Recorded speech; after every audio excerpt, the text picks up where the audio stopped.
All right, well, hey, you know what else is classic? Tonight on the beef stream, Devin, what we got? Let's see. Looks like Tay played some Ghosts of Tsushima. Mm-hmm. So that'll be interesting to hear about. A little bit of sorry, I'm eating an apple. Rise of the Planet of the Apes review. Tays Kino Korner makes a momentous return. How exciting. Now this is interesting. The Arbys incident. What did he mean by that? What did he We'll mean by see.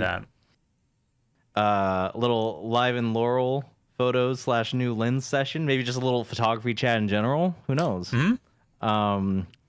RBL announcement. What the fuck is RBL? I don't know. But Roast beef lesbians? oh yeah, that's what it means. Yeah. I was like, what the fuck is RBL? Anyways, yeah. Okay, that'll be a big one.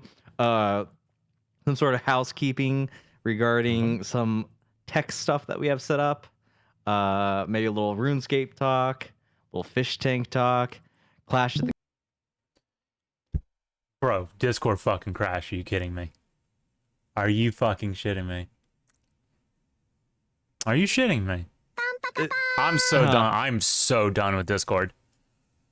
Yeah, I still can't share my screen without it crashing.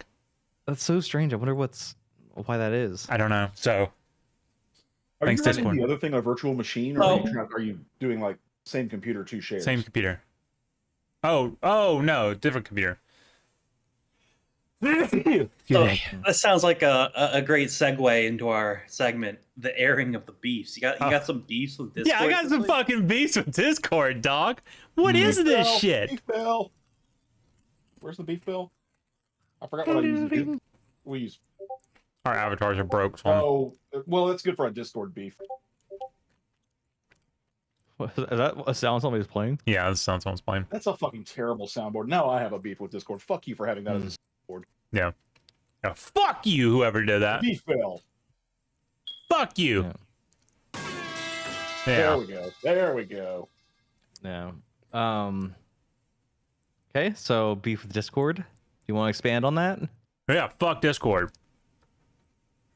Yeah, I mean, look, the market's ripe, right? An alternative could come in, and all they have to do is just like do the basic function of Discord, provide chat and voice, and a little bit of organization for servers, and nothing more, and just be very stable. That's all you got to offer, Right. You know? Discord keeps adding all these new features, and it's like nobody asked for them. Nobody asked for them. And what it is eventually it's going to be they find ways to tie monetization into these features that they're adding, because Discord now is at the stage of its like life course as a startup where it has to start turning a profit. Mm-hmm. Which is why Discord's now going to be subject to what they've been the up and coming term in shitification, right? As these kind of companies, you know, have to deal with the pressure to actually turn results and stuff. So Right. that'll be fun. The good thing is that creates an opportunity for, you know, an upstart competitor to come in and kind of rain on their parade, you know, steal market share. I want it to happen. Does Gilded have screen share yet? It's a good question. I don't. I'm updating it right now. I liked Gilded. I just want to go out. I loved Gilded. Yeah, I didn't hate Gilded. Gilded had a lot of good features that Discord like later also had, but Gilded had them first, and they were kind of better. I don't hate Gilded. I mean, the two big downsides to it were that obviously you deal with the inertia of people not wanting to switch services, Right. and then which is less of a concern now, given, you know, the state of the community at this point. But also, like, while it might do some things better, it is still like fundamentally going to be subject to the same problems as Discord, because it's not like a free and open source thing, right? It's like still a closed source for profit type thing. So a lot of the problems that Discord faces will still be present there. It also still has gay rules, kind of like Discord, you know, whereas like the ideal service is basically the only thing we don't allow is what's legal in the US. This might get into something that we'll talk about on Roast Beef Lesbians, though, because I feel like there's a lot of kind of beefy takes to be had there. Okay, Anyways, talk about the illegal shit. yeah, Oh, our crimes, we confess to them. yeah, I'm not confessing to shit. Fuck you. Yeah, I am. I did it. What are you gonna do about it? so true. You know what I liked most about Gilded, now that I'm looking at it, was that That's you not could. Discord? The second thing I liked most about it, Gilded, was that you could have like sub-servers. Yeah. I liked that a lot. So you joined a server, right? And then there would be like sub-servers to that server that you could like join if you really wanted to. Let's see, start streaming. Yeah, share your screen.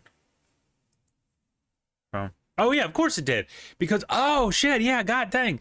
Yeah, that was cool. Do you remember like we did like Beefy TV briefly through Gilded?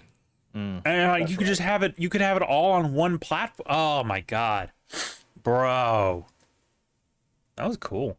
Yeah, Gilded I think suffers from the Android phone problem. It's like there's a lot of really, really good Android phones out there. But the main problem that they have is that it's green text instead of blue, so nobody fucking cares. Right. I mean, I think Apple's arm is being twisted to adopt RCS and stuff eventually, so I think that will be less of a problem. But true, but you get it's less about the literal and more about the mentality, so to speak. Sure. Well, yeah, and and historically, members in our previous community, right, were just really gay about like doing anything new, so that didn't help. I do like this though, that if I just re-downloaded Gilded. I didn't have it on this computer for some reason. The only linked account that you can use to sign in is Roblox. Yeah, Roblox bought them a couple years ago. It's not based. Yeah. Interesting. Kind of crazy, actually. Anyway. Wow. Any other beefs? I got a little bit of a beef with Wayfair today. Yeah? Yeah. Well, not so much Wayfair, but whoever they use as their delivery service around here, which is some bullshit agency out of Johnson City. I had to take today off of work because my sofa was supposed to get here today between the hours of 10:30 and 2. So that that fucks my whole day, right? Like I'm not going to go to the office, go drive an hour after a 2:00 delivery if it came late like that. Get to work at 3 and then leave at 5:30. I'm just not going to do that. Sure, commute that long? It's 45 miles. It takes me about 50 to 55 minutes. Jesus Christ. It's a beautiful mountain drive. I love it. It's not like Atlanta. I'll put it that way. So that's a lot of time to spend commuting. It sucks. Well, it lets me catch up on things. There's something to be said about just like listening to some relaxing music or a podcast. Like you could listen to the Beef Stream on Spotify. There you go. Or RSS. We also offer it there. Wherever you get your RSS feed.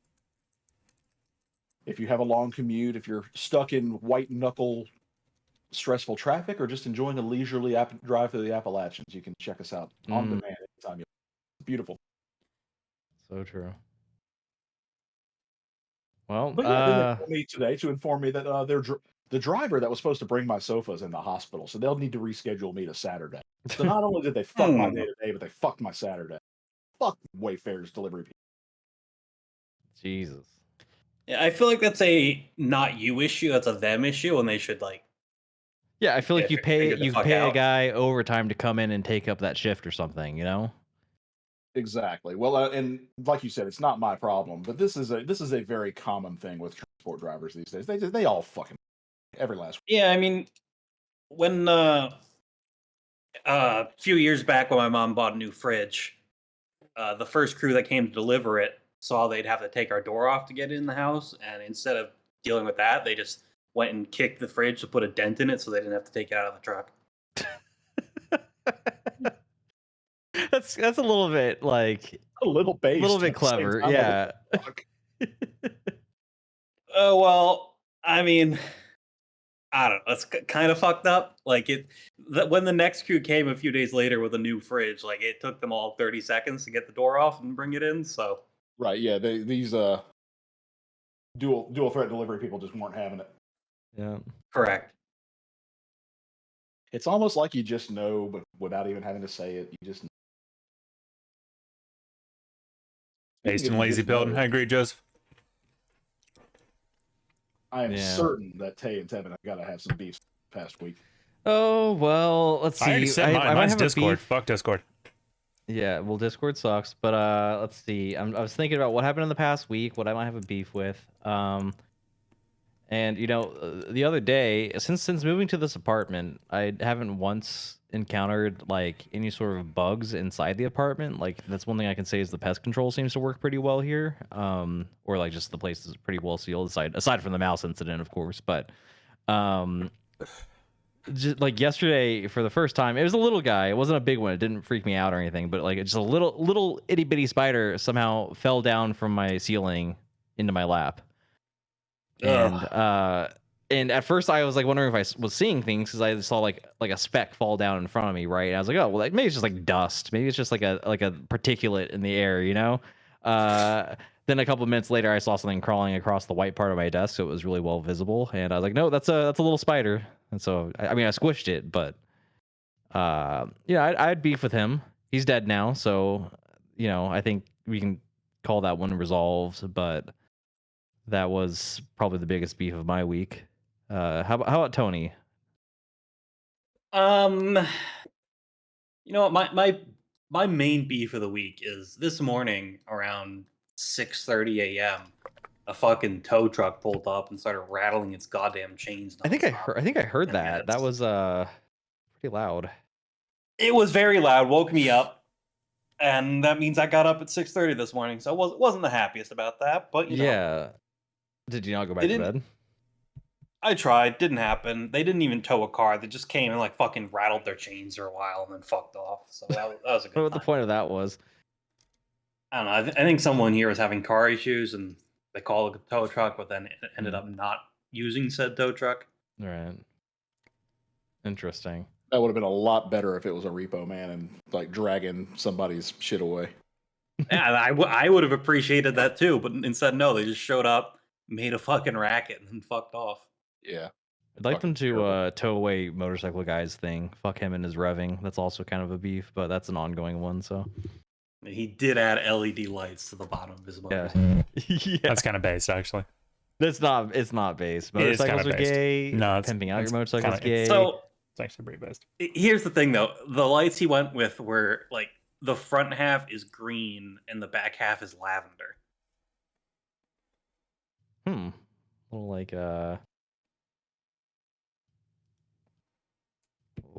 Here's the ruling on motor. Like hogs are based, crotch rockets are hogs are also kind of boomer bait. Yeah, but hear me out here. Based. Nah, they're cringe. I think all two-wheelers suck. I think they need to get out of my way when they're on the road as well. Whether it be a foot-powered bike or a motorcycle, I don't care. If you're not four wheels, get out of my way. Based. Anyways, yeah, we'll get into this in the food chat, but I spent some time with some actual biker gang members over this past weekend. So, that makes sense.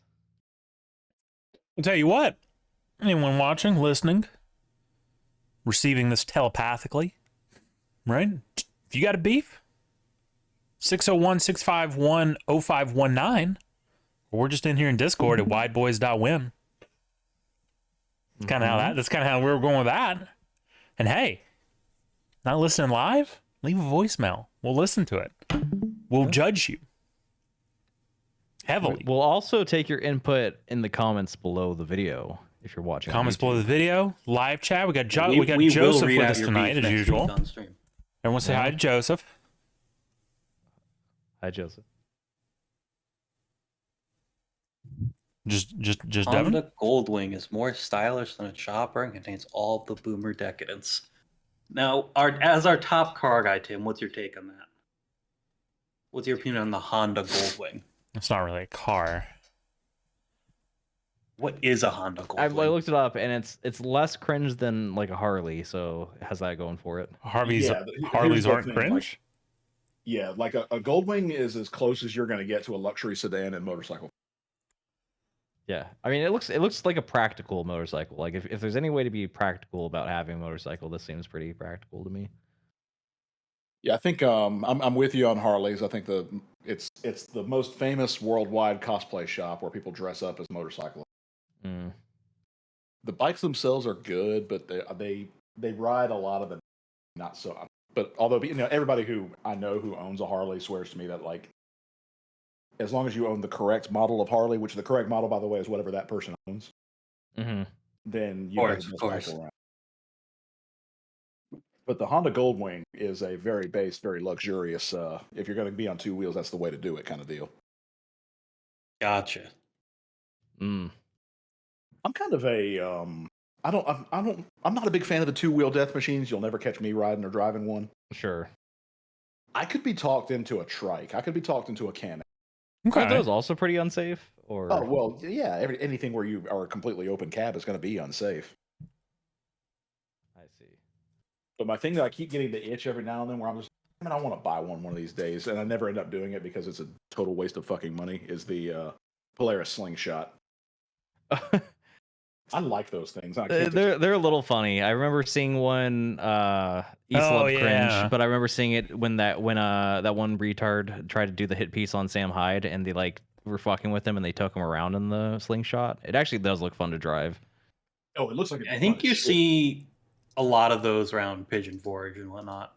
That makes sense. Tim, you're a big, speaking of death crotch rockets, you're a big car guy, and you have been for a while. Do you remember the Dodge Tomahawk? The Dodge Tomahawk? Yeah. I'm going to pull up a picture to see if I did. I think I'll throw it up on screen. The Dodge Tomahawk, it was a non-street legal vehicle introduced in 2003 by Dodge at the North American International Auto Trade. Damn, that thing looks awesome. I remember seeing this at a car show. This thing is awesome as fuck. So essentially just what they did, right, was they took like a V10, 8.3 liter V10 and just built a motorcycle around it. Yeah, it was the Viper engine. The same thing that they put in the Dodge Viper. They just doing this son of a bitch. Exactly. And this thing could haul ass. There's a reason it's not street lingo, of course, because you know it's. But I remember because when I was a kid, right? I was a big fan of the magazine Popular Science, right? And there was a little bit overlap in Popular Science with like mechanical stuff, even though there's a Popular Mechanics. But anyway, I digress. And I remember seeing this like back in 2003, and I went, "Are you shitting me? This is the coolest fuck." Because the thing is, it looks like vaguely like Bionically a little bit. And back in 2003, what was cooler than Bionicle? Right? Oh yeah. No. So exactly. So I thought this was the coolest goddamn thing ever, and it was, and kind of honestly still is. Are you a big car show guy? Do you like car shows? Me, I don't think I've never been to like a real one, right? Like I've been to like, a bunch of guys have like their racers, with the hood propped up in a field somewhere. Like I've been to a couple of those. Might go to one here relatively soon. I think June 1st, no 2nd, no 1st. One of those. They're having like a Jeep show nearby. But no, I've never been to like a car trade show kind of thing. No. Yeah, when these things were like really in their modern heyday, every manufacturer had an exhibit at the major ones. Right, like I used to go to the Atlanta one fairly often. I even worked at it some. And that was where I stumbled upon my favorite concept of all time. And that's the Jeep Hurricane. That's one worth pulling up for you. Let's see. Jeep. So it doesn't have the 8-liter engine from the Viper, but it does have twin 5.7 Hemi. Oh, hello. Oh, hello. That's cool. So it's actually, it's got two steering wheels, two completely separate powertrains. Did the call-in bot? Bro, I'm about to fucking scream. I'm like, I'm done. I'm done with this. It's like you can only have like one thing open between the call-in bot, your own like stream on Discord, or the actual stream on Kick or something like. No, it's on a different computer. Oh, really? So that, yeah. Why is it? Because Discord fucking sucks. That's why. Discord is like, nobody's ready to have this conversation. Discord is awful. Discord is where Skype was in like 2013 or 14, right? Yeah. Like everyone thinks, oh, Discord's too big to fail. It's not. It's not at all, right? Like it is primed and ready to fail because it fucking sucks. That's what I'm saying. We just need the right competition to come. So in. if you want to call in, do it. You might get in. I don't know. I can't. I don't know. I really don't know. Who knows? It's a mystery. God, this Shout out though to the Betrayed Boys Gilded server. Yeah? Yeah. What's the Betrayed Boys Gilded server? I think that was like a Beefy Boys backup. Yes. Oh yeah. Here it is. Yeah. Shout out to one of our second. That was after the second bopping, right? Shout out that our so there's that, but then there's like the sub server which is called the Coom Zone, which the icon is Guargur of Hololive Myth. Not ideal for the allegations. Well, this is made in a different era for one, okay, but also this was a you're streaming this, by the way. Yeah, no. Okay. I am sure. I wasn't sure if this was. Oh man! Good thing we're on kick. Thanks, Cody. Thanks, Cody. Thanks, Cody. Thanks, Cody. Yeah. So, anyway, that will be blurred on the VOD. So if you're watching this VOD, but also it was an interesting thing because it was a good use case for that sub server thing. The idea, because some people in Beefy Boys like the lewd chats, and then a lot of them don't, right? And so like having a way to hide them for the people who don't care for that shit was, a nice compromise. And that's something Gilded does that Discord doesn't. All to say. Anyways, I wanted to get back to the car show thing real quick, because I went to a lot of cool ones as a kid, actually, at the San Diego Fairgrounds. They would do a lot of car shows there, and like my grandpa and one of my uncles would take me sometimes when I was small, and it was actually pretty cool. I think I'd appreciate it more now because I understand vehicles a little bit better. Like I didn't give a shit at all when I was a kid.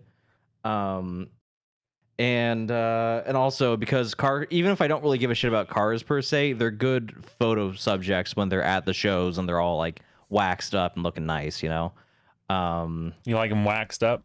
Yeah. Which is actually to say, every Friday there's a car meet here in Maryville at the mall, and I keep forgetting about it. But and you haven't gone and shot it? Well, I only learned about it a couple months ago. It's called the Foothills Cruisin', I think, and it's like they do it in the parking lot. Let me see if I can pull this up on stream without showing pornography. Yeah, I think it's mostly on a Facebook page.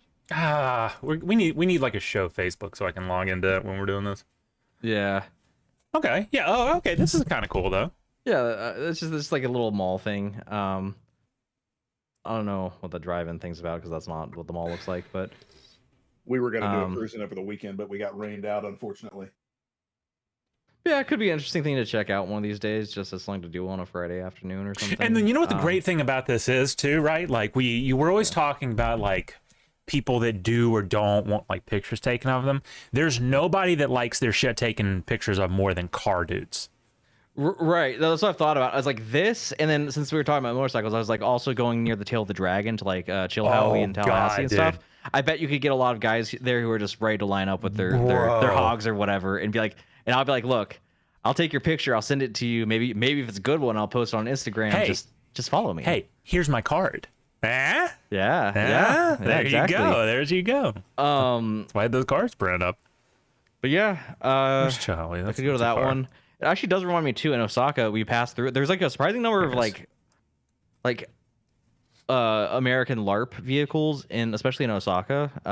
And we walked through a like little car meet there. It wasn't a big one, but like a small little parking lot that they were doing a meet in. And you know what you know what the best part of that is, and I've been thinking about this because I won't get too in depth. Although I will say, there's been a lot of calls, a lot of calls for us to maybe, the whole photography thing, right? Mm-hmm. Maybe a once a month dedicated show. I don't know. I'm just lots of people. I've heard hundreds of people have asked me that so far. But anyway, you might even say many are saying it. I would definitely say many are saying it. But hey, maybe have our photographer friend guests on, right? Maybe have like a segment where we go, these are the favorite photos that I saw. Maybe not even like ours, but just good shit that we saw throughout the month. Right. Well, that's what I was thinking. It's like industry news, personal outings, maybe editing chat, reviews and like appreciation for other people's work, guest segments. Like, yeah, there's something there. Yeah, especially if you do it like once a month or even twice a month or something, you know. Yeah. But this would be a good segment to have on that, talking about this, because I've been talking about for a long time the Highway 11 project, right? That I haven't, you know, but I'm just saying. And it's like that, where it's like it's partially the interesting aspect of it is the photography itself, but the secondary aspect of it that's so interesting is the like talking to people and getting them to be the subject of things. And it's not, you're not just taking their pictures, you're not just getting shots of them, you're getting their story, right? And like this goes back to not just what you were talking about with the car dudes, right? But the bikers is what, you know, here's the thing. Talking about car guys love pictures taken of their cars. Biker dudes love telling you about biking, right? Like, these people are extremely fucking chatty. And they're boomers, and boomers are, you know, very self-absorbed. So they'll talk about themselves, and like that in and of itself is, I hate using the C word, right? But it's great content. Well, this actually reminds me of something. Back when I first got into, like, when I first had the idea to get into photography, like when I got that first Canon that I didn't end up using much, you know, in like 2015 or whatever. I think part of it was, even though now I see in retrospect it, you know, is a little libtard coded, but the like Humans of New York type stuff, if you ever saw that on Facebook back in the day. It's super cucky and super libtard coded, but yeah, it's good. So like that it's concept, right, right, of like using the photography as a pretense for almost like a documentarian style interview. Well, I mean, that's the basis of almost our entire project, our other big project that we've been talking about for a while. Well, sure, the overarching plan of of White House. But yeah, all to say that like it's actually that sort of thing that originally gave me the idea, because aside from a pretense for just going out and doing stuff, it's also a pretense to talk to people. It gives you a valid kind of reason for approaching them and trying to initiate conversation. So yeah, no, that's definitely an idea. What else was I gonna say though? Shout out to this. They literally just smeared a little bit of like cream cheese on the side here, cream cheese icing. Nice. Shout out to that, man. Is this one of those places over there? This is called the Pit Stop. Yeah. There's also like a little junkyard near that area too that I want to go to, because it looks really cool. It's not in that area directly. It's like more away from the river, kind of. Right. There's a dam as well, which is also cool. There's a dam, but then that area with the junkyard, I forgot what it's called, but it's like inland a bit, kind of up the parkway or something. There's a place that has a lot of like motorcycle scrap bits and stuff. We looked at that. We looked at it before. Yeah. But like that's another thing that I'd like to. 6 Mile Cycle is what it's called. Yeah, if you look at like their pictures, like it looks like there'd be some really cool photo opportunities there. And that's another one of those things where it's like, oh shit, yeah. Look at this. I feel like this is another one of those things, like, if you rolled up on them and were like, hi, I'm a photographer, and with these types, you don't really call yourself a journalist, because that obviously has like a really negative connotation in a lot of ways, especially because a lot of these people are pretty chuddy. Photographer, or even like documentarian, like I've done, you know. Documentarian, I think, gets less of a reaction than, but there's a better word. It's not coming to me right now. Right? Like I feel like there's a boomer word that you could dream up that they would really pop for. I can't. Right. I'm not smart enough to like coalesce it from the ether on the spot, but let's see. A correspondent, newsman, reporter, columnist, writer, commentator, reviewer. But yeah, Joseph's saying photojournalist, but like the J word is like, ooh. Yeah. Don't want to associate yourself with the J word. Hello. Paparazzo, roundsman, newsy. Apparently that's a word. Newshound. I like how a synonym for journalists on Google is hack. Space. So I would say like the boomer word would be like newscaster. Yeah, that was one of them on there. I don't know. There's a word there. There's a word there. Anchorman. Anchorman. No, it's like, it reminds me of Johnny Carson, my favorite anchorman. Ooh, there's like a tunnel here. I don't know. A tunnel? Yeah, there's like the you can like canoe up under this like big Oh yeah, rock. I think we also looked at this before. Yeah, in the wet areas there. Anyway, we're getting off point here. Yeah, we're getting off. But yeah, no, like shit like that. Like that's like I thought of that the other. We'll get into this here in a little bit. But I had a moment like that this weekend, right, where it was just like there was just this rando person like talking to me, and I was like, to be fair, they weren't very interesting, but if they had been, right, I was like, oh, this would have been a good moment to like turn the camera around and be like, could you say that again, but this time into the camera, right? And then that's part of the story, because you know what we're doing is we're not just capturing these little moments or whatever, it's the experience, and that sounds real gay, but it's also kind of true. So true.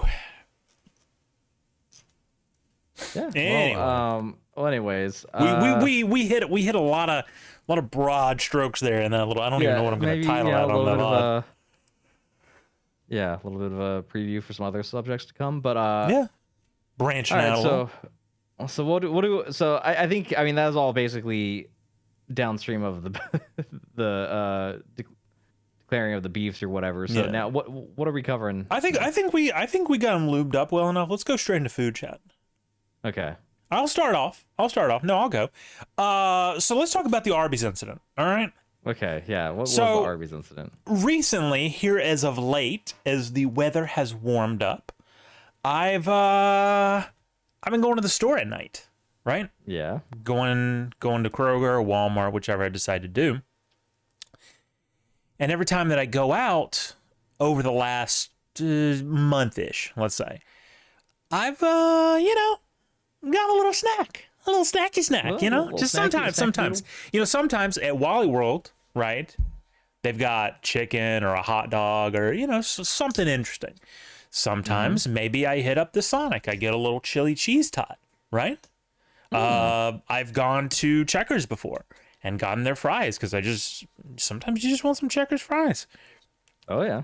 Last week, I thought, I want to try the new Arby's wraps.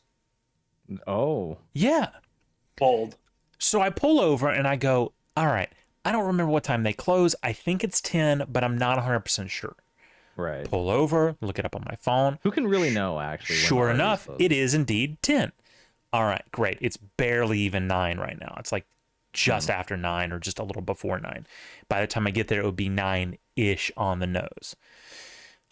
Get back onto 16th Avenue, which is the main thoroughfare in town. Go up to Arby's, pull in. Nobody there. Chairs are up. Lights are being turned off. The menu is turned off.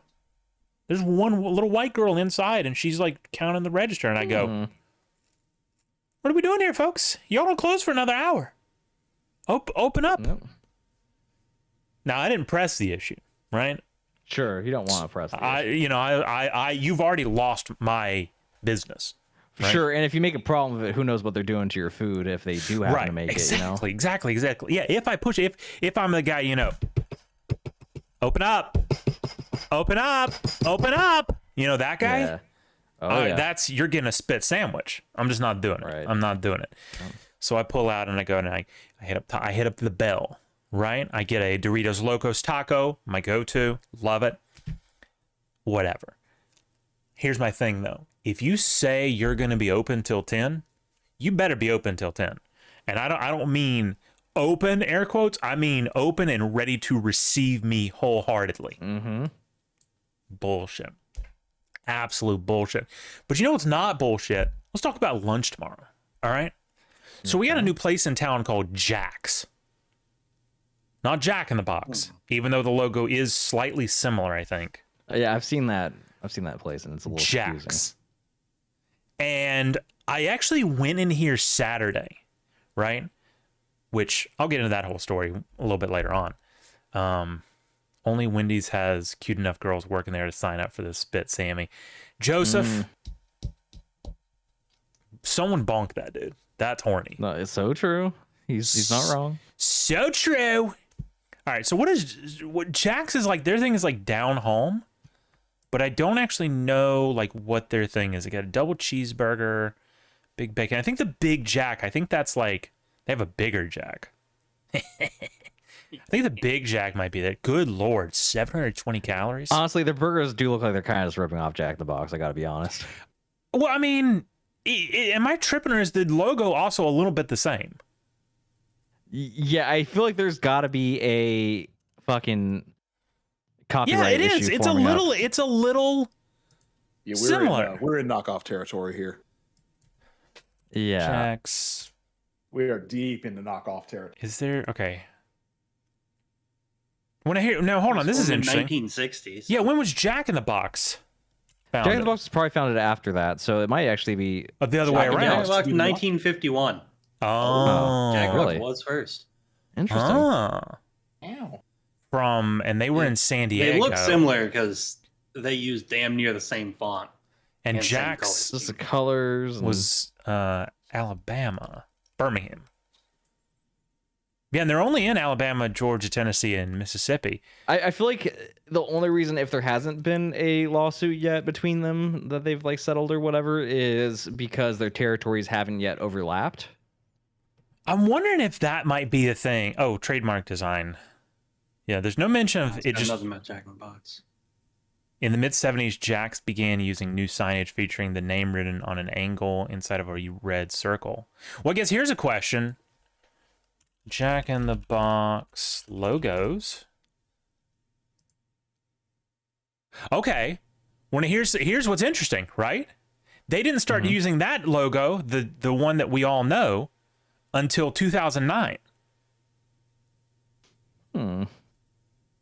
Jack started using theirs in the mid 1970s when they were still using whatever the hell this abomination is. I'm just saying. I'm just saying. Why was it called Monterey Jacks for a year, by the way? I don't know. Jack in the Box is a company with a very weird history, actually. Like, just their presence is odd. Like, they're not really talked about for how ubiquitous they are on the West Coast either. But I think this one, the tilted box with the full yeah, Jack that in was the like box. the one they used throughout the 90s. That's I think. that's the iconic one. No, well, not most of the 80s, but most of the aughts and all the 90s. Yeah, and about half the 80s. That was the one that was around. That's the when I was a iconic kid, one. Yeah. back when fast food was a little bit better, in my word. But I want to know we got to look up the Monterey Jack thing. Like what? Yeah. What is the, because it was only for a What were you year. thinking? Okay. What are we doing? My fingers are off the Monterey Jacks. Monterey Jacks. Was it was a new Coke type thing. Wait, there's a Jack in the Box wiki? Okay. Hold on. That doesn't surprise me. Hold on. I just want to make a point off of this. People tell me that I'm autistic for having a wiki for my 20-year-old, like, comedy troupe, right? No. No. This is autistic. Having a wiki for Jack in the Box. Is this one of those wikis where it's like one person editing like all of it? Hold on, we gotta check. Wouldn't be Where's shocked. Where's the history? View history. No, you're not autistic for having a wiki. You're autistic for going this deep into investigating this particular. It turns out that the Rubber one person cat. editing all of it is actually Jack Box himself. Oh my god, it's literally like all one guy stretching back literally like 10 years. Yeah, that's awesome. I love. Well, okay, yeah. There's like a couple of names right in here, right? Yeah. They're all him. But there is a couple of Beefy Boys wikis based autism. Yeah, but ours is like funny because it's part of the joke, right? It's part of the bit. Well, I like how this is all mostly one guy, but even if there's other people doing it, they like defer to him, right? Like he's the person that they have to like get approval of. Right. They're like, or he sees they make edits and like gets enraged. And Yeah, he's like, oh, you can't. What is this person that's even not part of the changing? Jack canon. Yeah, they're just adding like, oh, this is okay. Okay, we're off point here. Yeah, Anyway, you're it was not thinking hard about it was like a new Coke thing. Whatever. Okay, sure, whatever. That's retarded, but whatever. People were doing retarded shit back then, so I think so I kind of like, I'm leaning a chicken Sammy, right? I think it was under featured. Let's see the chicken section. The 'cause I'm curious how the much that was. cheesy bacon sandwich, which is yeah. oh great, Jesus Christ! I hate when the nutrition thing is like just a giant like PDF file. Like I don't like it. Just show me. I hate PDF files. Hello. I know we're talking about the Jack in the Box logo, but the current Jack's logo was only made in 2017, so I feel like they're definitely going in on. I thought. Wait, hold on. I thought no. People. I thought it said that they started that logo in the mid 70s. In the mid 70s, Jack's began using new signage featuring the name on an angle in white inside a red circle. That's this logo in the 70s. No, they were using a different Jack's at an angle. Oh. Yeah, I'll link you to the logos wiki. Okay. In the side chat. Logos wiki, that's fine. Right? That's sure. That's fine. That's a collection of information that's needed. Oh, okay. Oh, okay. Yeah. Okay, 2017. Okay, yeah. This logo. This is weird that this was a logo that they made in 2011 because it looks like a logo that would have been invented in 98, right? Right. Oh yeah. I liked the 73 to 01. I like that a lot actually. I like these blocky ones are cool too, but Yeah, they're not bad. Anyway, I'll have to see maybe in the store. I'm not seeing the cheesy bacon chicken. It's not on here, which is annoying. Because that does influence my decision, the calories. But it looks good. Return of the beloved fan favorite, cheesy bacon chicken sandwich is back. Southern fried chicken sandwich with crispy applewood bacon and mouth-watering melted cheese sauce. That actually sounds pretty good. And like Berg's in my 30 seconds of looking into if there was like a Jack's v Jack in the Box kind of deal, which there's like no mention at all, so I guess there isn't. I feel like it's definitely a market doesn't overlap kind of deal. But yeah, it must just be like it's like two apex predators that haven't yet like overlapped in range. Right. So you don't know exactly like what's gonna happen when they meet. I did see someone hyping up their fries with their fry seasoning, which is apparently just some sort of popcorn flavoring. Ooh, Jack's? Yeah. Yeah, Jack's special seasoning. I tell you what, I love a place that does a special seasoning on their fries. Like that's something you get at a lot of like local burger joints because they are usually using just like Cisco crinkle cut, right? So they spice it up, they kick it up a notch with a little bit of like like an MSG type thing or whatever. So I can get behind that heavily. So yeah, I think I'm maybe gonna do the chicken Sammy and a fry. I've been against combos lately. Right? Because I'm not really like a soda guy these days. Those other drinks. Yeah, but they're also like calorically not worth it. I get it. This is no diet. Well, what we're about to do is we're about to trigger Devin here, right? Because it's not the like peak efficient value proposition, right? No, I mean the thing is like if you don't drink, then most combos these days aren't even value. Like you're not really getting value out of true. combo. Yeah. No, that's 100% right. So the value is if you get a combo, but it triggers an offer in the mobile app. Right. Yeah. I mean, it's all dependent. It's not always the best. Let me give you an example. Like went to McDonald's a couple days ago. Whatever the fuck, it doesn't matter. So my usual combo that I used to get at McDonald's has always been a double cheeseburger, large fry, and a large drink. Right. It's fucking $9, almost $10. Yeah, gee, that's insane. But the app had a free double cheeseburger with the purchase of a double cheeseburger. So instead of getting it as a combo, I split it up in the app. It was the same money, and I got a free double cheeseburger. Yeah, well, McDonald's for a long time, it's not the same anymore because they stopped this. But like for a while, combos weren't worth it there either because they had the dollar any size soda anyways. So it was like oftentimes I would do whatever items I wanted for entrees, and then a free fry since they always had that in the app, and then just $1 large soda or something, So yeah, it's not always the best deal to get a combo necessarily. I believe Only thing I would that's say is like my weekend even though food, you're though. leaning, don't even wanna- though you're leaning chicken sandwiches for this Jack's place, I would probably look into what they're actually known for. And like, I think that way you can really... chicken is their highlight. Really Yeah, I think chicken is kind of their thing. interesting. So the chicken sandwich might be a good like compromise. In all fairness, I actually like at it's funny because at Jack in the Box, I also like their chicken better than their beef. So Yeah. But anyway, that's my food for the week. yeah. Anybody else wants to go? Well, Tim, did you have anything this week? I did. I had the Long John Silver's event. Oh yeah, you mentioned that. Which is an odd, very bold. yeah, very unusual pick. Well, there's a reason behind it, without getting too deep into the story. So a little part that I'll probably tell y'all off air first to see if we want to float talking about it next time around. But let's just say that somebody close to me started their first day working at said Long John Silver's, so we decided to crash their first day. Oh, that's nice. Gotcha. And it's your first day. Do a bunch of fucking extra work, asshole. Yeah, exactly. Fuck you. So as tempting as it was to go in there, like demanding an order of chicken fajitas at Long John Silver's and all that shit, everybody was really like super nice. It was calm. There was a bunch of old people eating in there, so we decided not to make a scene.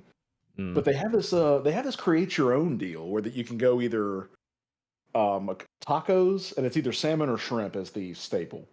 So it's either tacos, a rice bowl, or what they call the meal, which is basically the dish and two sides. So I ended up going for it was a Southwest shrimp rice bowl, and it was actually really good. Ended up getting some. They had like some little lightly fried cheese curds that they called cheese bites. Got those with it. It was very good. I've been seeing those more often at places. Like, we'll get to it in a minute, but yeah, we saw cheese bites. Well, they apparently, and I did not know this, they were featuring mozzarella sticks before. Interesting. And apparently, the Long John Silver's version of mozzarella sticks are very lightly fried on the outside, but they serve it to you in a little basket. You know those little bread crumblies that they have at the bottom? You get a whole shitload of those. Ooh. That was my jam as a kid, was the hush puppies in that thing of the crumblies and just dunking them sumbitches in ketchup and eating them. You get like a nice crunchy ketchup, which is great for the fish. It was good stuff. But what I learned throughout all this is that Long John Silver's is my dad's favorite fast food place. Like apparently he loves it. Really? Wow. Like anytime at work, somebody asks him what he wants for lunch, he just says Long John Silver's every time. That's kind of bizarre, actually. Yeah, I thought he was like number one Chick-fil-A guy, but he is number one Long John Silver's guy. Oh no, I'm number one Chick-fil-A guy. Funny because like I don't see any fast food fish places when I'm out and about anyway. Like I feel like I never see them. Like they must, like, especially on the West Coast, they're rare. But like out here too. Well, out here there's not even Long John Silver's. There's more like Captain D's, I think. But Captain D's is bullshit compared to Long John Silver's. Really? I'll say that. Absolutely. See, I haven't gone to either one often enough to have a strong opinion. But yeah, that's kind of a hot take. I figured they're like probably the same thing, but no, they both have like their kind of ups and downs. But I've always been like, we had a Captain D's in town, but there was a Long John Silver's down in Hattiesburg. Captain D's nuts. Captain D's nuts. Get his ass. Get his ass. You want me to tell the story, or you want to be a little joke guy? You go. You want to be a comedian? Yeah, you want to be a comedian. You want to be a comedian. I'm a little bit of a comedian. You might describe him as a silly little guy. That would be a refreshing change of pace for you to actually be funny. Anyway, so we had a Long John Silver's down in Hattiesburg in the mall, and I had it a couple of times, but it was never really that good because I was a Captain D's guy. Oh, yeah. He's nuts. Get his ass. But no, I would definitely encourage you to give them a shot. Apparently the salmon's very good, but they have 4 different flavors you can choose from on the Create Your Own. It was like there was Baja, Southwest, sweet chili, and then seasoned. So what I did was I got the Southwest with the shrimp bowl because it was what was featured on their sign or whatever. Mm-hmm. And but I got them to give me some sweet chili sauce on the side, and I dipped the cheese bites in the sweet chili sauce. It was kind of like a combination of duck sauce and well, chili sauce for lack of a better way. It had the consistency of duck sauce, but it had a good little kick to it. It was actually very tasty. And I You a did not big know duck this, but sauce guy? they serve Cheesecake Factory cheesecake as a dessert. That Oh. is interesting. So that was a A nice weird little crossover. See, I used to live like right up the road from Cheesecake Factory, and if you've ever had the opportunity to go to one, just know what you're going to get before you go in. Don't look at the menu. It's 280 pages. Yeah. It's written in 4 different languages.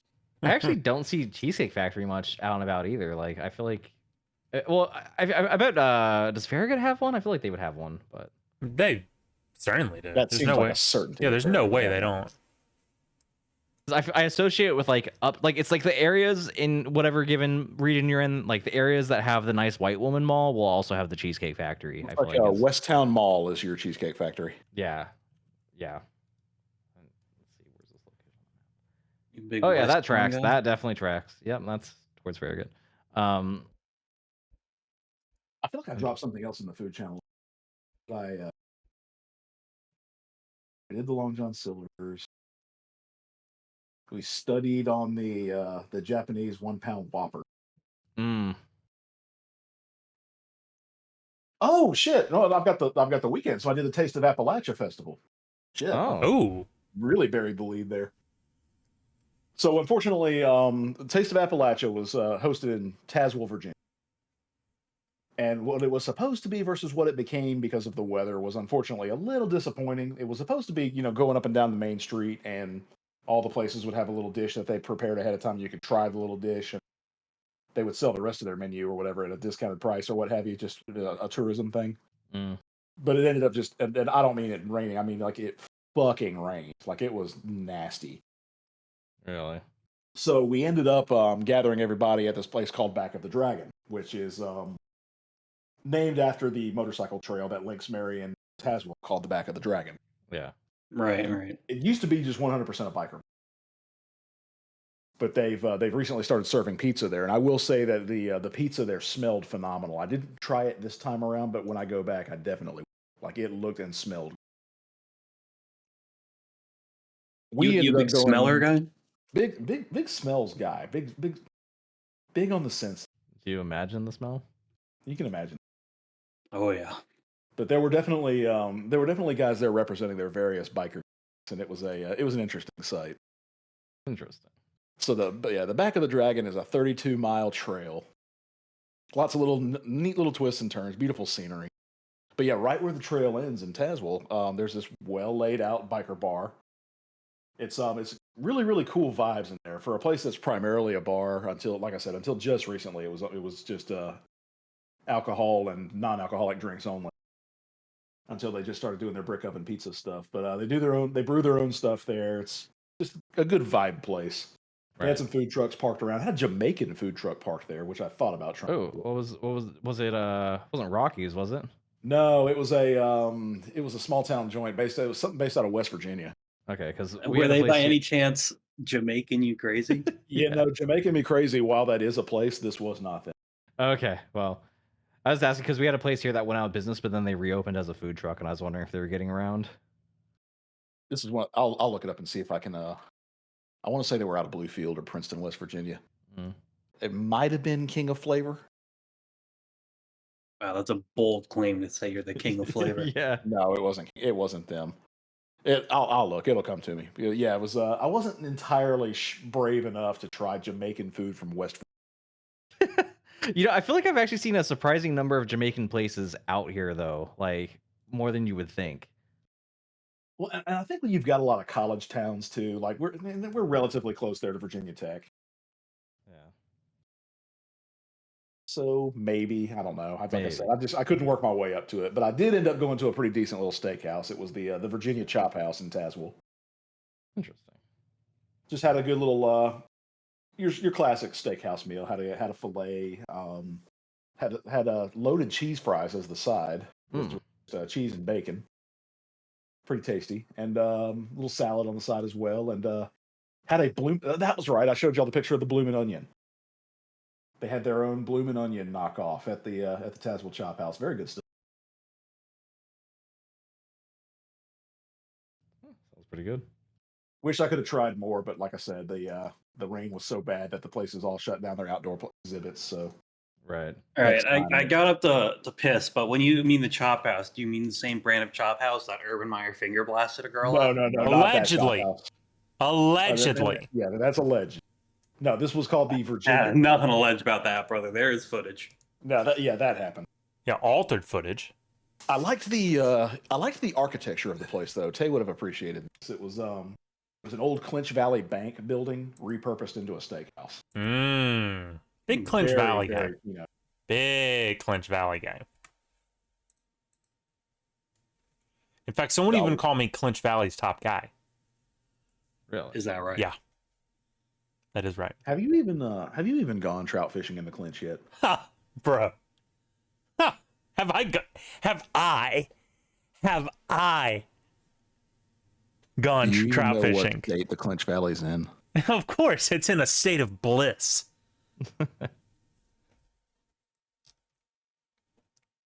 Are you clenching your anus right now? Anyways, let's move on. We got a lot of show to get to. Okay. Well, is that everything for We had food some this food week, this Tim? week. No? No, I think that was pretty much it. Okay. Pretty adventurous. Yeah. All right. Well, so our food this week was let's see. What did we do at the start of the week? We did the Walmart outing. Thursday was the Walmart outing. Okay, we got a lot of stuff at Walmart. I got stuff for s'mores. I'm trying a new ice cream brand. Got stuff for chimichangas. Oh, he I changed. don't know. There's a bunch of other stuff. Yeah. And then how was your trip, Tony? Well, notably, we did do something before Walmart. Well, sure, I was going to get to that, but I was wondering if there's anything notable that you got at the wall. We did find out that Walmart, hiding in the bottom rows of their candy aisle, does have knockoff, like, big name candy bars. Like, they have knockoff Snickers, knockoff Kit Kat, knockoff Milky Way, and like. I watched Twix. you know that one redneck guy that I link a bunch of his food blind taste test stuff that he does? Mitchell or whatever. He did a great value versus name brand video. Huh. So I did go in, I got a packet of their Snickers and their Kit Kat knockoffs. Gave them a go. They're definitely not the same quality as the main brand, but when you get like 10 times the amount for the same price, it's kind of worth it. That's my official great value candy review. Well, yeah, in general, I have to say on top, because I mean, the little bit of the Snickers that I tried from yours was pretty good. All said, like it wasn't as good, right? Like you're saying, but it was close. Right. But also just in general, I feel like I'm noticing more and more stuff offered in great value form. Like I feel like their store generic stuff is expanding, which I'm not mad about because overall, I've actually been surprisingly pretty pleased with great value stuff for the most part. Like in some categories, it's actually less goy sloppy than the name brand stuff. Like I think relative to the bottom of the barrel Heinz ketchup or whatever, I think, for example, it uses less or no corn syrup or whatever, like stuff like that. Like there'll be less goy slop ingredients in it compared to other bottom barrel name brand stuff, and it's still cheaper than that as well. So those Snicker bars in that video are actually the one that Tay linked inside chat are the ones that I think you tried. But just I'm a fan of it though, because like I'm saying, great value stuff all around, typically pretty decent actually. If you want to get into what we did beforehand, we were pulling up and I was kind of hungry at that point, and so I asked Tony, want to get something before? We got Taco Hell, we got Zaxby's. He voted for Zaxby's. I was fine with that, so we went to Zaxby's again for the second time since I got out here, and having it hot and fresh, actually pretty good. How was your child bride options. doing? How was your child bride? I didn't see her this time. It was sad. No, instead there was a small, wide, had some sort of disability person. Yeah, there's like a little Oompa Loompa person taking her order. So that was fun. But I mean, one consistent thing I'll say about the South, at least this part of the South, is that relative to what I'm used to, fast food employees are definitely just a little bit more dysgenic overall. But But the order turned out fine. The food was good. Like I said, lot of sauce options. It's stupid because we went in on like large side and drinks, and you could choose them a la carte relative to your overall meal. And I don't know why we did large drinks because we ended up dining in, so you could have just gone the smallest one and refilled. But we weren't thinking. My cope for that though was that after we were done there, I filled up my big ass fucking large drink with just a bunch of no ice sweet tea to put in the fridge back home and just have sweet tea for the next couple days. And I gotta say, Zaxby's sweet tea, not super good, particularly because it's just very syrupy. It's like extremely sweet and definitely like corn syrupy, not real sugar. So I don't recommend their sweet tea, honestly, but I still drank it. Still get my value out of it. What were your Zaxby's thoughts, Tony? Now I've been a Zaxby's frequenter on road trips in the past, so it's still pretty good. Honestly, which this really might just be a general food issue, like across the board. Definitely worse than it used to be, but still solid chicken. Yeah, but there's just so many chicken fast food options that like you kind of really have to hit to be an option I want to go to. Yeah, we have almost every chicken option we could have here in town. Like just every chain that operates in our part of the country we have here. Like I'd say fried chicken is probably the food that we least lack in options for, because we just have so many options for that here. So it has a lot of competition around here, all to say. I will say this trip was better than our first time going there, because the first time I went there it was fine, but it wasn't like it didn't knock my socks off at all by the time I got back to the apartment. This time it was a little bit better. Like especially the fries and the toast were done better this time. But I mean, still it's enjoyable. It does make me want to try Bojangles and some of the other places around here again, just to see how they compare, especially if I dine in there as well, because that seems to be helping a lot with fast food these days. Anyways, after the Zaxby's thing, start of the week I made my chongas. Made like 8 of them from the leftover meat from a Costco rotisserie chicken and a can of refried beans and some cheese and stuff. So I made like 8 of them. I kept 2 unfrozen. Having learned my lesson last time, I put 6 of them into a freezer bag and just immediately froze them so I could just eat them at my own pace. And I have a technique for reheating them and air frying them from that point. But that helps with not having to eat chimichangas for like 5 days in a row.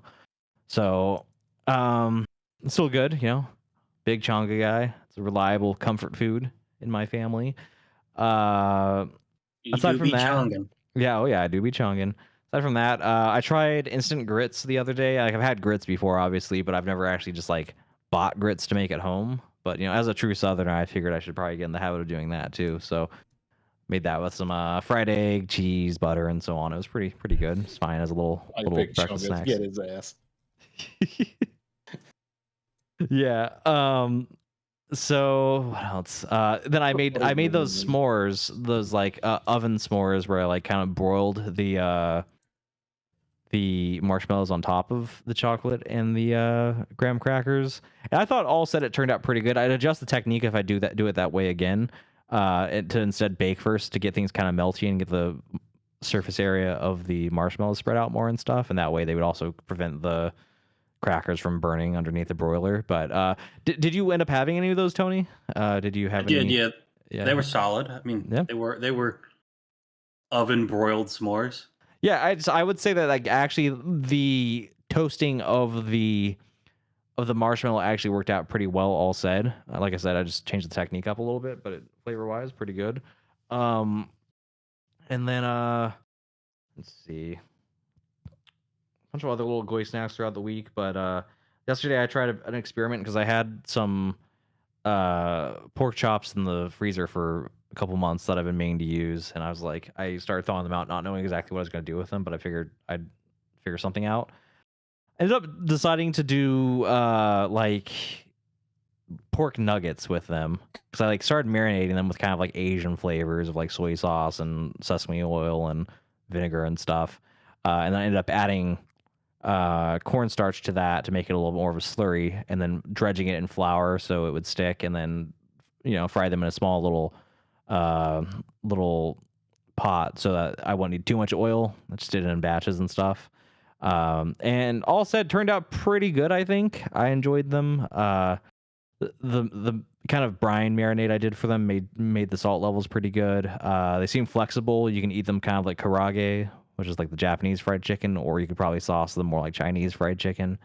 I made some rice with them and stuff. It's pretty good. Very rich though, because pork is kind of rich, and then there's also a little bit. Some of the pieces have a little bit of the fat cap that kind of like melted down, but it's a very like fatty burst of richness when you get that. But yeah, still pretty good. A lot of leftovers for those. So, gotta eat those over the next few days. And then Tony, you had one. Did you have any input on the pork nugget experiment? Yeah, it was good. I mean, it was a pork nugget. Yeah. I don't know. There's all that much more to say about it. A fried pork nugget about what you'd expect when someone tells you here's a fried pork nugget. Yeah, I mean, it worked out pretty well. It definitely like reminds you, like I said, of karage and Chinese kind of dishes, where in actual Chinese cuisine, it's more common to fry pork than it is chicken, I think, for a lot of those types of dishes that eventually became Americanized Chinese. Like sweet and sour pork is a thing they do instead of sweet and sour chicken. Quote unquote pork. Yeah. And then today before the show, we had Panda Express. I got my usual. I don't know if you want to talk about that, but It's classic Panda Express. Not really much to talk about, is there? yeah. But, always hits. Well, that's my week in food. I don't know if Tony wants to cover anything else. No, I think that about sums it up. All right. All right. Anyways, Well, let's see. not food related, but this past week, Ghost of Tsushima came to Steam. Now, I don't know if any of y'all have played Ghost of Tsushima before. Nope. Because it was on PlayStation. I know we're not really big PlayStation guys. I think the only one who maybe would be Tim, and I'm guessing... I didn't play the game, but I am familiar. Okay. So, this is one of those that I've actually been looking forward to for a little bit now, because, and this is going to be cringe, but I'm going to say it anyway. I got turned on to it by a little Swedish streamer, a little indie guy by the name of Felix Kjellberg. I don't know if you've ever heard of him, but No, I haven't. I watched, I guess, not long after it came out, and I went, oh shit, that was a cool looking game. So I've been waiting for it to come out on PC. Obviously, that's been a couple of years now. Finally did. Oh my god, boys, was the wait worth it? This game is amazing. First off, I want to give a quick shout out. It has a Kurosawa mode, right? Where it turns it like black and white, gives it a little bit of film grain, a little bit of crackle, and the audio gets real tinny. But it's like, so I feel like people got it a little, not mixed up, but kind of blended a little bit together with Sekiro, because they came out around the same time. It was very similar, whatever. Yeah. But this one is not a Souls-like. However, it has a Souls-like level of complexity and difficulty, right? Because I've been playing. Would you say it's not a Souls-like, but it has soul? Does it have soul? Oh, of course. Now, I'm not a big Souls guy, but I've been playing this on medium, and it kind of whips my ass, honestly. Like it is not forgiving, especially earlier on, because it's a lot like the combat does a little bit like the Arkham games. If anyone's ever played the Arkham games, where it's great games. Oh, some of the best. It's heavily based on like dodging and parrying and blocking, right? To build not really combos. You can kind of do that, but not to the same degree that the Arkham games were, but in that similar vein where it's less about being like kind of tanky and more about being evasive and smart with your hits and your attacks, which I'm not very smart, so kind of getting my ass whipped. The basic plot of the game is based during the whatever year when the Mongols were trying to invade Japan. And they invaded the island of Tsushima. This is all relatively historical. I'm not sure if it's based on historical people, but I mean, these things did happen. The Mongols did try and invade. They were pushed back. So it's more like the Arkham games, really, than anything else, than a Souls-like. It's very, very heavily narrative based. It's also very good. Like it feels like I said there was of course the Kurosawa mode, but it feels like an old Japanese movie, right? Where the stories are they're simple, but they're always based around like honor and family and betrayal and stuff. Like one of the big ones right now that I was doing when I was last playing it was one of the clans was betrayed by someone else and possibly sold out to the Mongols, and you have to hunt them down and murder them. There was one quest line where you had like this one guy was he was hunting they go big on like the whole like, oh, I'm the master of like the heavenly blade technique, right? Like that kind of stuff. And one where you have to like hunt the guy down who's like and like beat him, and then you become the master of the heavenly blade technique, which that was actually a very difficult fight because that guy hurt badly. There's a really good variety of like play style to it and weapons. Obviously, you're a samurai. Your big thing is your katana, but there's bow and arrow. There's the kunai, the throwing knives. There's like smoke bombs. There's a level of stealth to it that is... It's interesting because the whole thing is based upon samurais, and they have the whole, honor and combat thing. So they kill you and they look you in the eye, and it's an honorable battle. But it's one of the things like to get to your goals, to save people, do you have to kind of bend those rules? And there's a whole thing where you have to sneak in some things. And I'm not really a big sneaky guy, right? Personally, I like the thing where it's called a standoff, where you just walk into the camp full of dudes and there's literally like this tense like Mexican standoff moment. And you have to wait for them to strike first, and then you do. It's like sinking right, and just cut clean through them. And actually, I found out you can upgrade. Like there's RPG-ish elements to it, but you can upgrade that to the point where you can like chain like 4 kills together. So after you kill the one guy, like 3 more people will come at you and open themselves up for killing blows. So you can just like level a group of 5 dudes in like one really badass fluid motion. Very, very cool. It's a very fun game. I'm not really gonna get too deep into it because this is kind of like a 4-year-old game. Like people have touched on it heavily before, so I'm not gonna get too deep into it. But I would recommend it though, definitely. If you like the Arkham style games and you like Japan, which I know most of you at least tick one of those, and probably most of our listeners are definitely in one of those 2 camps, liking Japan or liking Arkham games, or if you're both, it's definitely worth. Maybe wait on a sale. I will say it's a very dense game. So at the $60 price point, you're definitely going to get your money's worth, time-wise. But if you are a cheapskate, Devin, maybe wait for a sale or 2. Right. But hey, while we're talking media, you know what's back this week? You know what I'm hearing is back this week? It's back.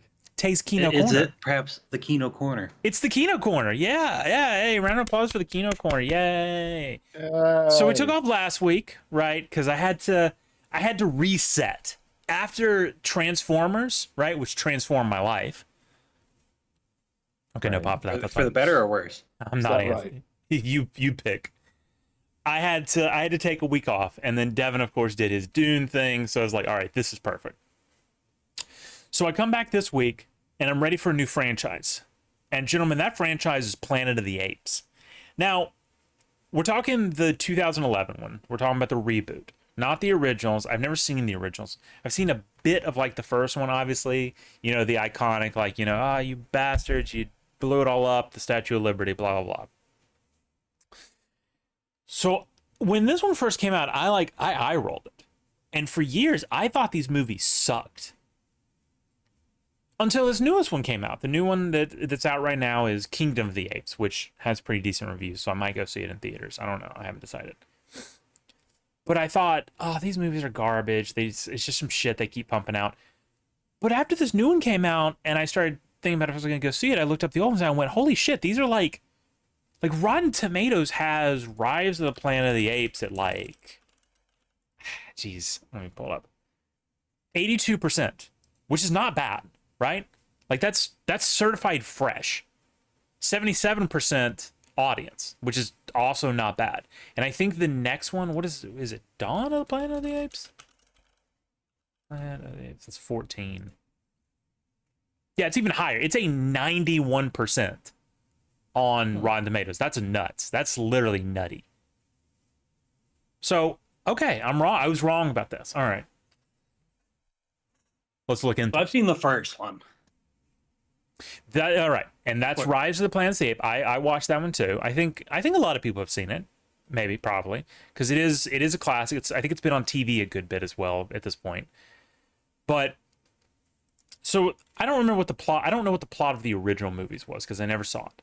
But the plot of this one essentially is guys trying to like cure Alzheimer's, right? He's got this drug that's it fixes your brain.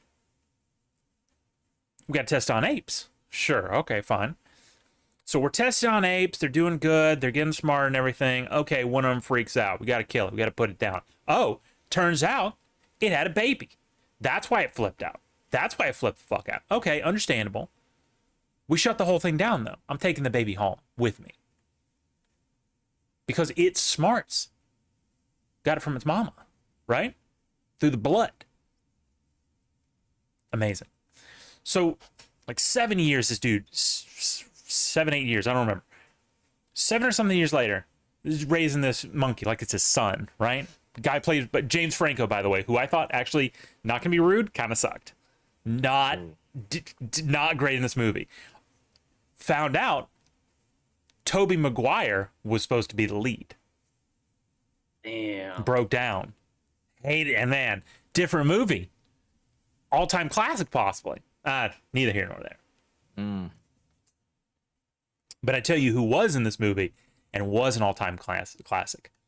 Andy Serkis as Caesar the monkey.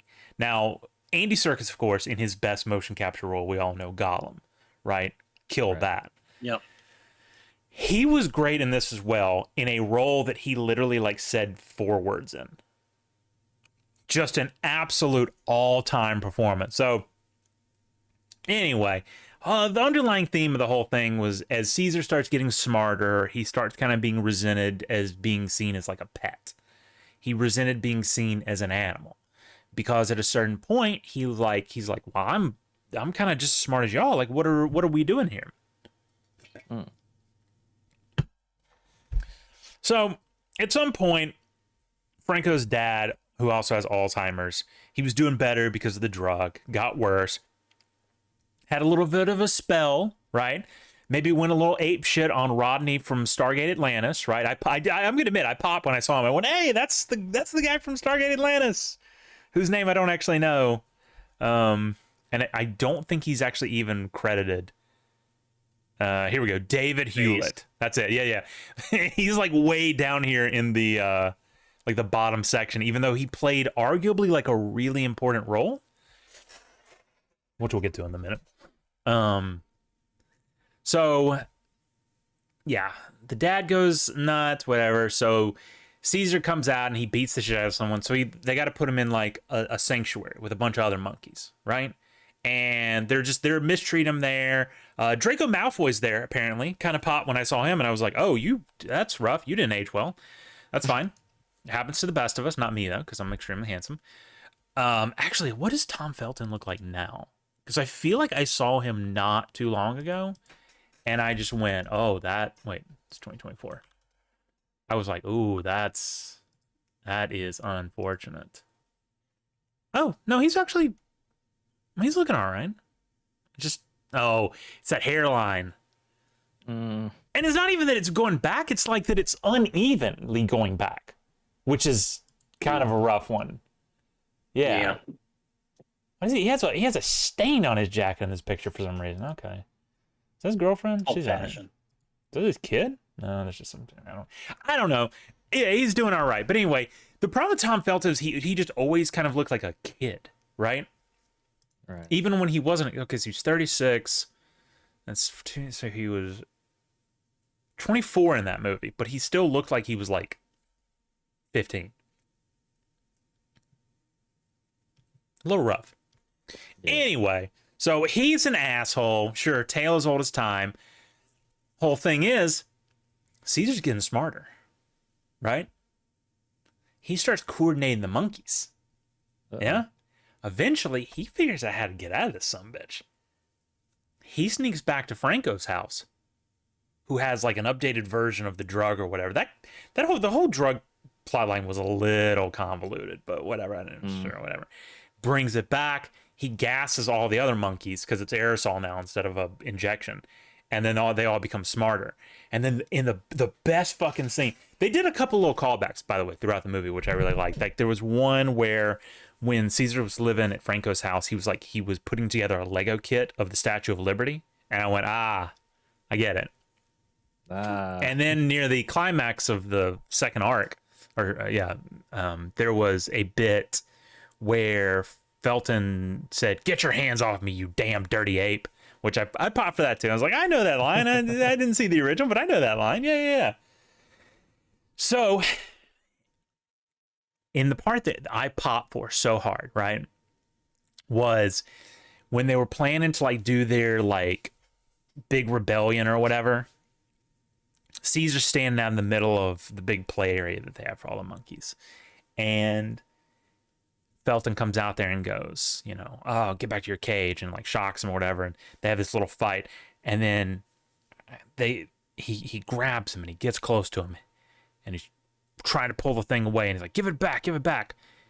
And Caesar just goes, "No." And Felton's like, "What? Does the monkey just fucking talk?"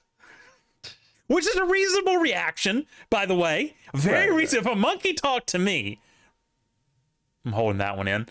If a monkey talked to me, I would flip the phone. I'd be like, "Nah, you do whatever. You win. I'm done." Because that's what in a lot of these like movie scenarios where like something insane happens like that, and then people are like they're just like completely ignorant of it, and they like condemn them. Like, no, if a monkey started talking to me, right, I would go, "I'm on your side. You're something's happening here larger than me, and I don't want to be on the wrong side of it. Like, what do you need from me? You mean you open the door? Yes, sir. Yes, sir. Yes, sir. No, sir." We know apes are strong as hell. It's like, oh yeah, no, yeah. Which was another thing that Caesar didn't like, because Franco had like this girlfriend or whatever, Nishta, and she was kind of like condescending because she was like a vet or whatever. She was like, "You cannot have these so very long because they are dangerous animals," that kind of shit. And he was like, "I'm not a dangerous animal. I'm Caesar. I'm just a silly little guy. Interesting. Funny we mentioned that. Here on the Wikipedia article, in 2006, screenwriter-producer Rick Jaffa was searching for a script idea as Jaffa researched a newspaper articles clipping, one about pet chimpanzees that became troublesome to their owners. I'm assuming he's referencing where that woman got her face ripped off. So, which, by the way, apparently that was like unfair. That story was unfair to that chimp because he was like drugged or something, and the woman who got her face ripped off wasn't the owner. It was like another strange person who was interacting with him. So right. He did nothing wrong. Yeah. Many such cases. Is this Pimp Defense Force? Yeah. Oh yeah. Let's pull away from that. Anyways, so yeah, this dude goes like no, and he doesn't respond well. It's like I said, I've been like, yeah, yes, Mr. Caesar, yes, sir. What you need? What you need from me?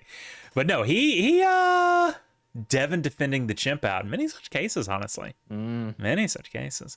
Yeah. So anyway, he releases all the monkeys. They're all super smart now, by the way. And they go in, they break into the lab where they had a bunch of the other monkeys. They steal more of the ALZ-113, which is the drug. Oh, by the way, it kills people. Shout out to that. Yep. And there's this big fight scene on the Golden Gate Bridge. It's pretty cool. Like coming down, obviously, from Transformers, it was cool to see fight scenes that weren't like just super gratuitous and a little more like realistic-ish, right? So like buildings aren't getting blown up. Realistic monkey fights? They were. I mean, they were many such cases. I mean, they were kind of realistic because they were like fighting in a way that like more primitive people would kind of fight. There was like a bunch of spear stuff using terrain to their advantage, like smart shit, right? Because the cops were trying to shoot him and pincer him anyway, so they beat him. 12 was trying to shoot the chimps. Oh my god. This is getting a little beefy. Hello. Well, no, it's just describing the movie. There's nothing to it. Yeah, in San Francisco, nonetheless. Right. So they beat him. Gonna get a quick shout out here to Yiffy. Y-I-F-Y? Yiffy in a movie about animals. No, huh? no. Yiffy, which is like the piracy group, right? That puts a lot of stuff on Pirate Bay, stuff like that.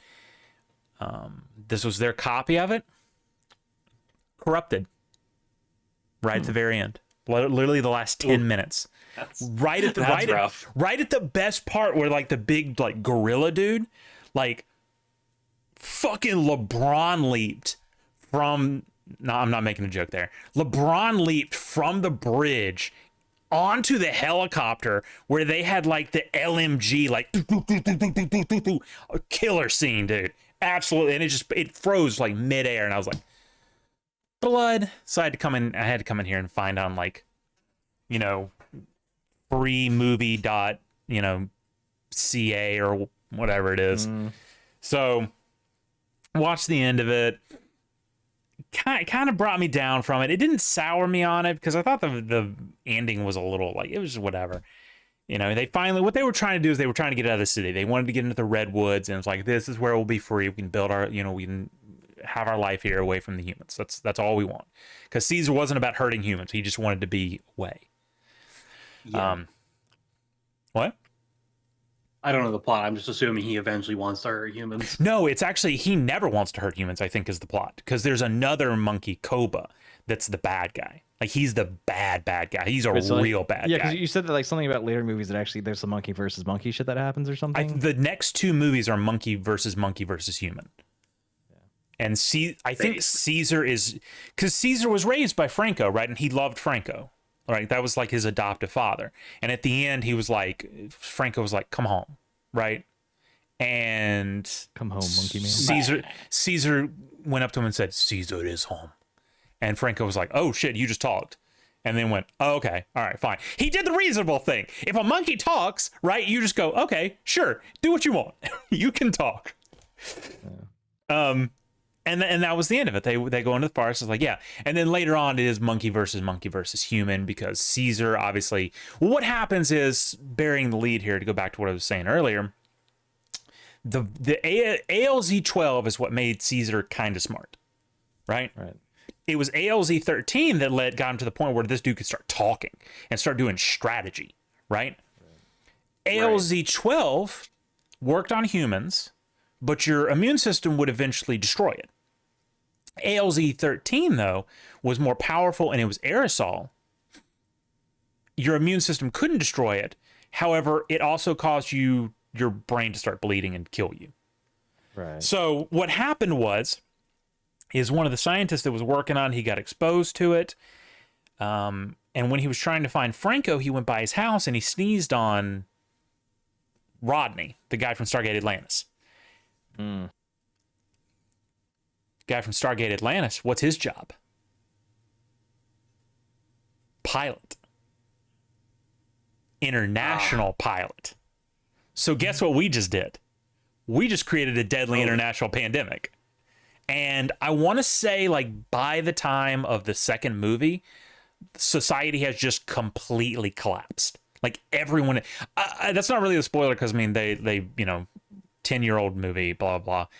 But then, like, the newest one, Kingdom... yeah, monkeypox for real. It's literally called simian flu in the canon. And because in the Kingdom, the newest one that came out, like, that's the thing. It takes place, like hundreds of years later. And humans are like, there's like only a few of them left. And apparently we've like regressed. Like we can't talk anymore. We talked about this a couple of weeks ago when I was initially considering going and seeing it. So yeah, it was a good movie. It was a good. I'm just going to go ahead and get ahead of it. Kino. All right. Kino. Official Kino rating. Oh, I don't think I've given anything a Kino. I think I gave the first Transformers a Kino. And everything else was mid, and then I think the last one was trash. But I'll tell you what, that's... yeah, but chronologically. Oh. Pirates is before Transformers. So it's been like a month or two since I've given something a Kino rating. But that was the juxtaposition there heavily. was from coming off of the last 2 Transformers, which I was just like, it was a slog, and it was just like, all right, I'm essentially just doing this like for the show. Like I'm watching this for the show.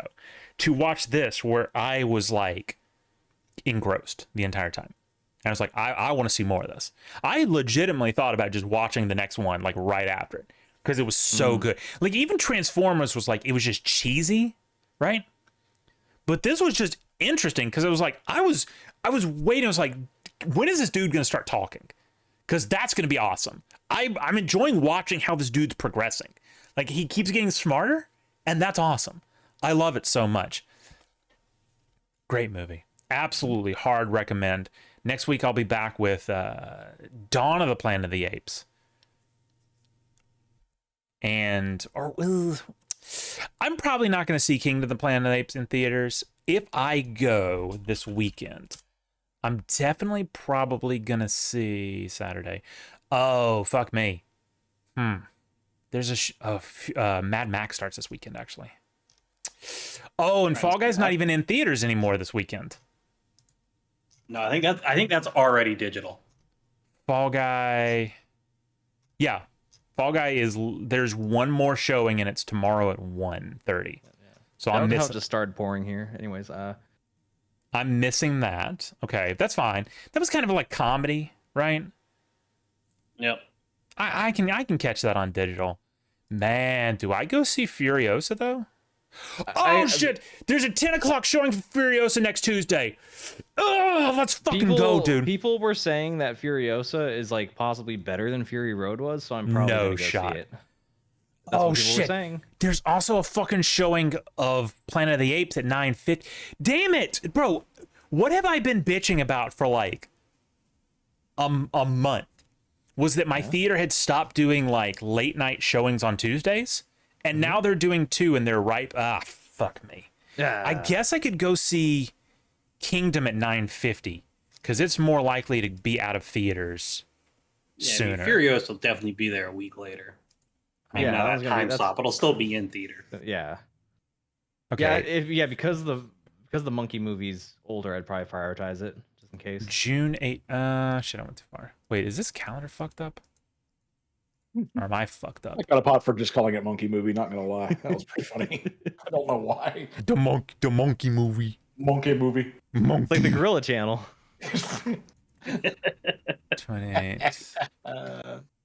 Oh, what the hell? Like this calendar like skips a whole 2 weeks. What the hell? It goes from May 30th to June 13th. Okay, I can't say. All right, I might go see Monkey Movie. All right, so next Wednesday, I might literally just be reviewing the last 3 Monkey movies.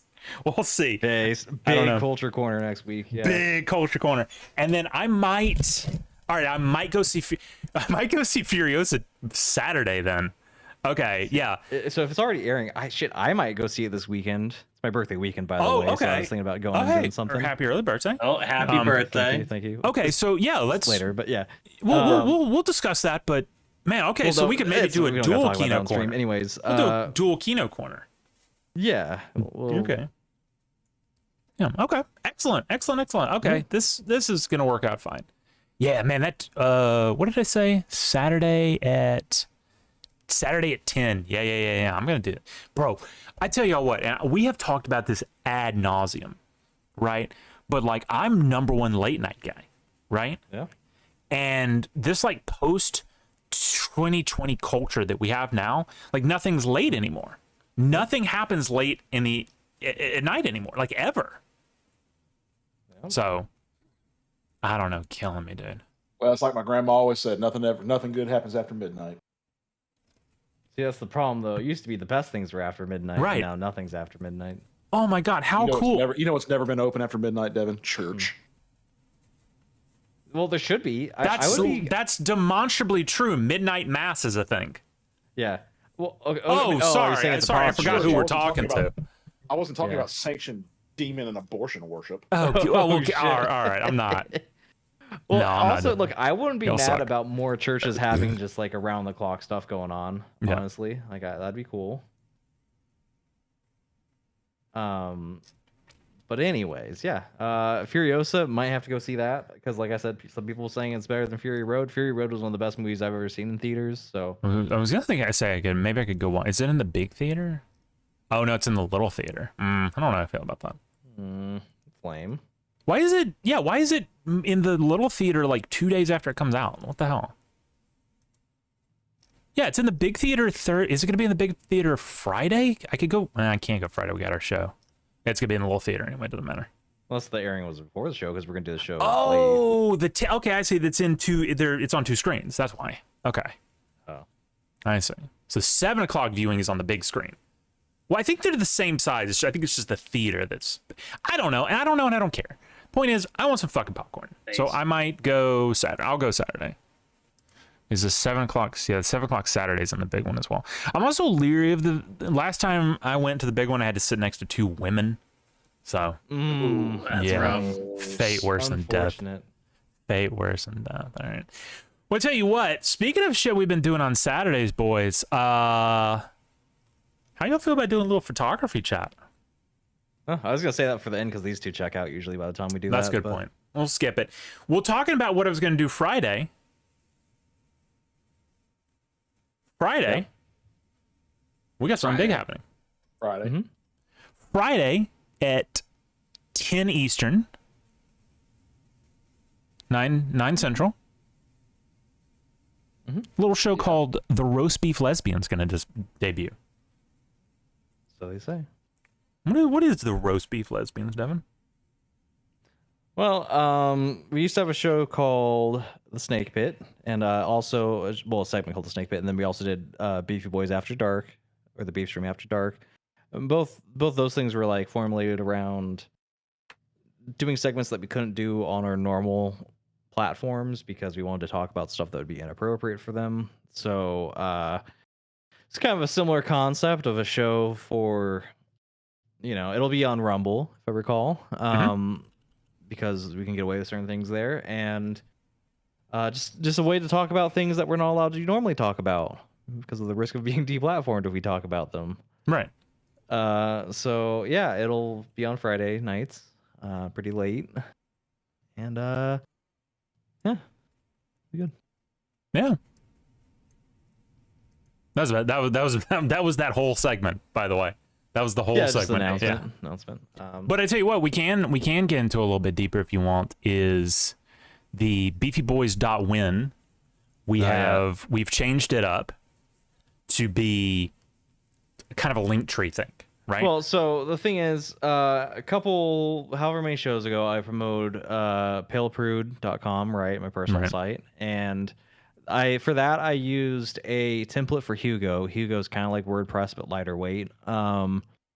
To make a Linktree type service for myself that I have full control over, and I could only thing I'm paying for is the domain because Hugo's free, and then you kind of push it to GitHub, and then GitHub pushes it to Cloudflare Pages, which is a free service that can do certain lightweight applications. And then I assign my custom domain to it, which is the only part I'm paying for. So using that same infrastructure, I had the Beefyboys.win domain back from our Fediverse instance, and it's not in use right now because I discontinued that instance a while back. It could come back eventually, but changing this new site to a different domain wouldn't take any effort either. But all to say that since I have the domain, I'm using it. So Beefyboys.win. It's Beefyboys.win is the site. It's kind of a one-stop shop for all of our different offerings related to the beef stream, all of our different streaming platforms, VOD platforms, audio podcast platforms, and stuff like that. Also links to the wiki, links to the Twitter account that's associated with the show, and some other things. So yeah, just in case anybody ever needs to find out where we're at, in case you can't remember where we're at, just go to beefyboys.win. It'll have all the links. Now, I will say, I just saw it for the first time. Big fan of the Prime Performers label. Yeah, because you can do like a little tagline there, and I was like, beef pun, sure. Yeah, no, we're all about beef puns around here. That's kind of our thing. Yeah, so anyways, it's nice to have that for the time being, and Heavily recommend also if anybody needs like a link site for themselves instead of using Linktree, which is kind of cucked. And I think they're always trying to push users to upgrade to like their premium subscription They and are, stuff. Like yeah. you can just do this and it's basically free. So you don't have to know that much about tech to do it either. So it's pretty easy.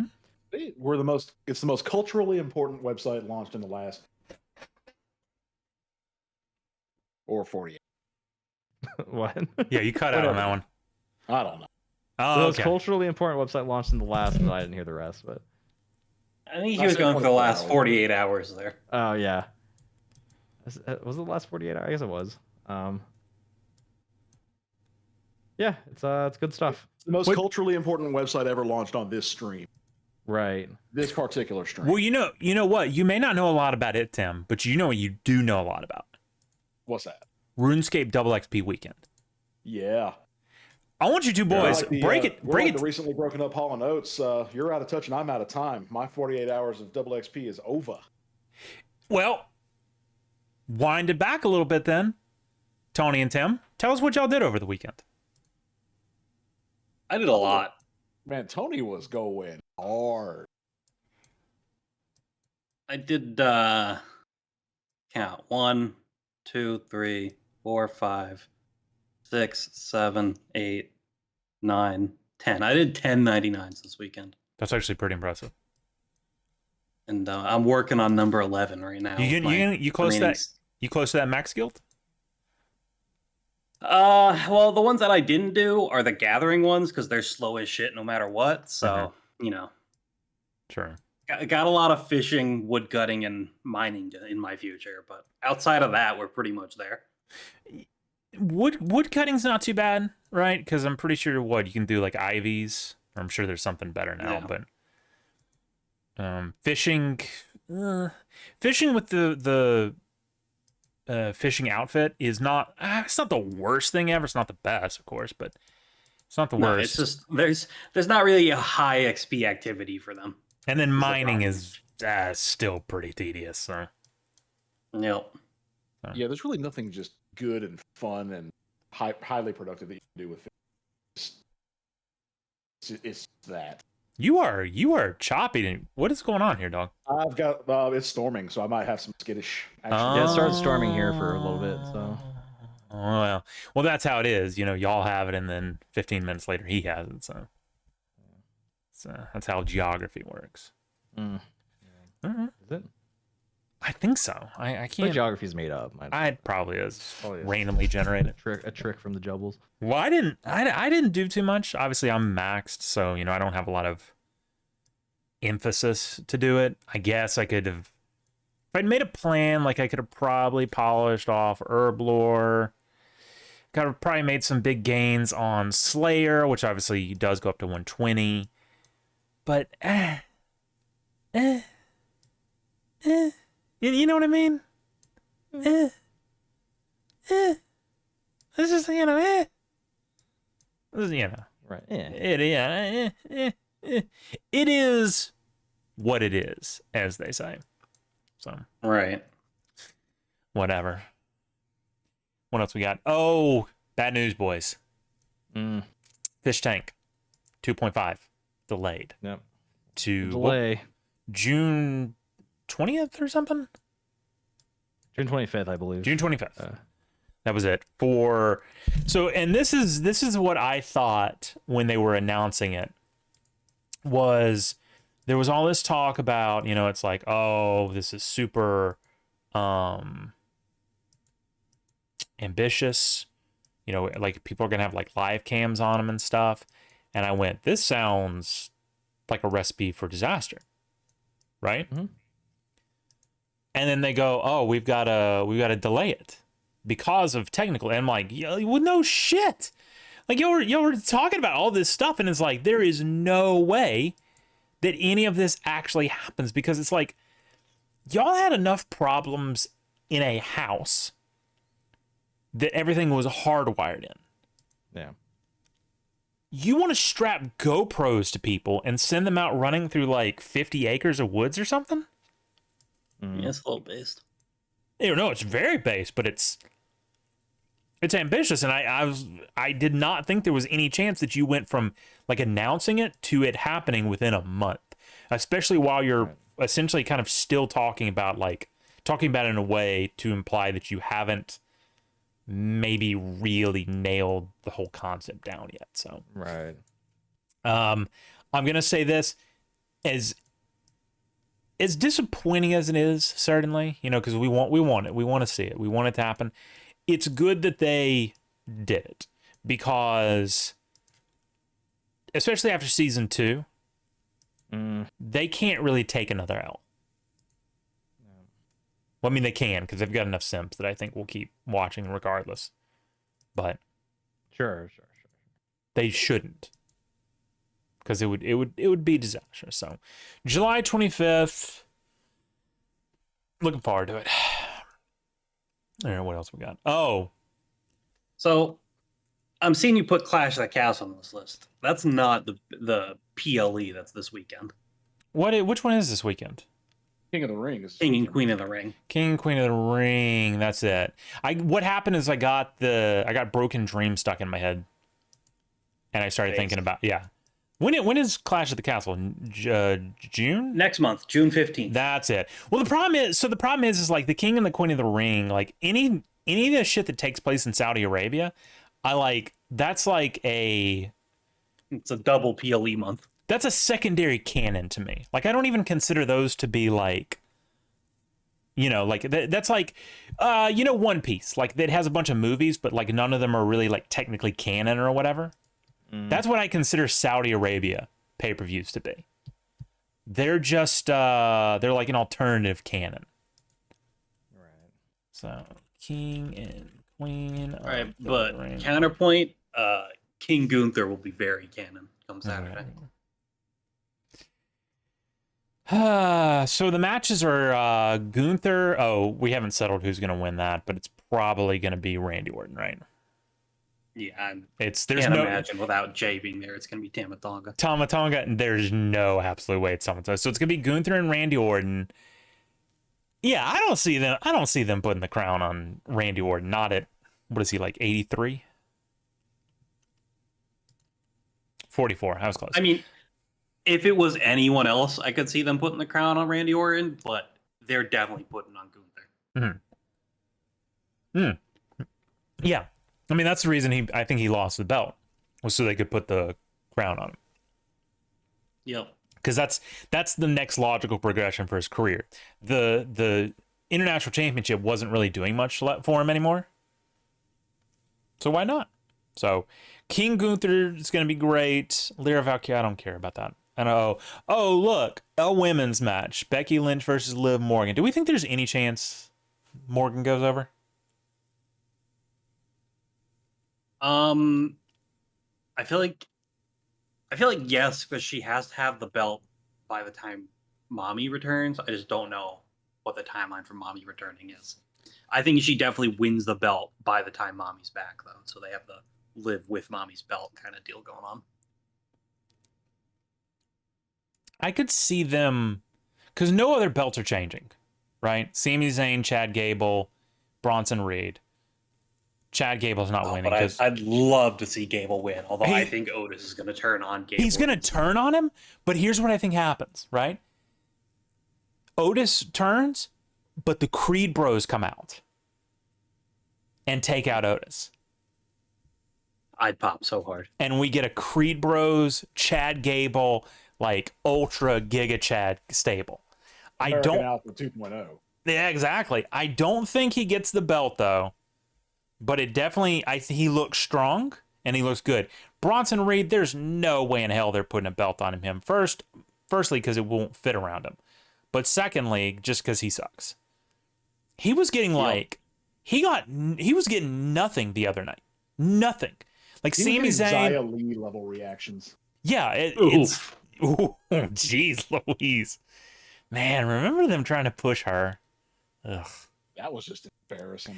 And then Cody Rhodes, Logan Paul. I'm going to say something controversial. Yeah. I think the Cody Rhodes, Logan Paul thing might be the Uncle Howdy debut. Yeah? I think so. Who else do we... Because it's not ending clean. It's just not.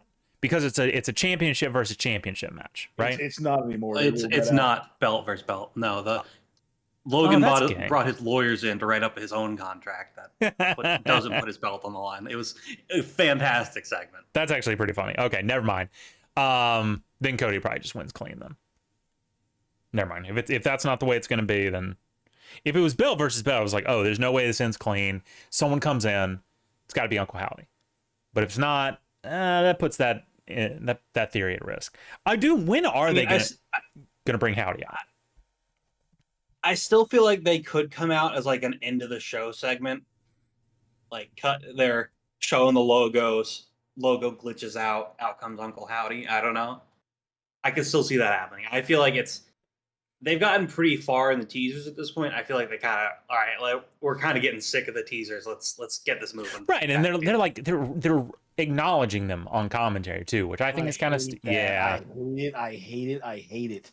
I'm not a fan myself. So. It's so cringy. Michael Cole trying to put the QR code over. Just no. Yeah, just let it be a thing. Like, what the hell was that? Okay, whatever. Like, we're seeing these strange objects on the screen. Okay. All right, yeah, whatever.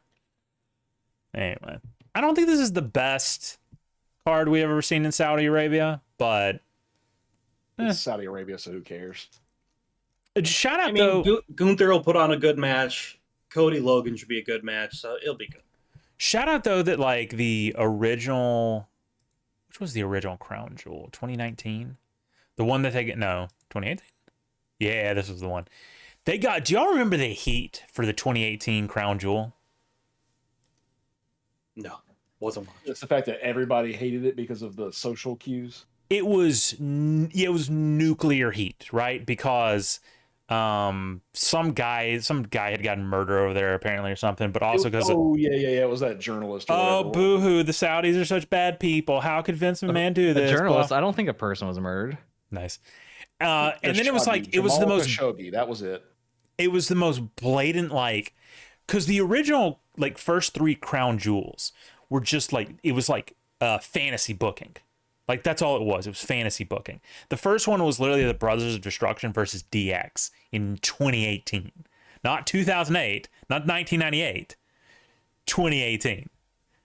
The next one was Braun Strowman versus Tyson Fury. I forgot all about that. Holy shit. Oh, man.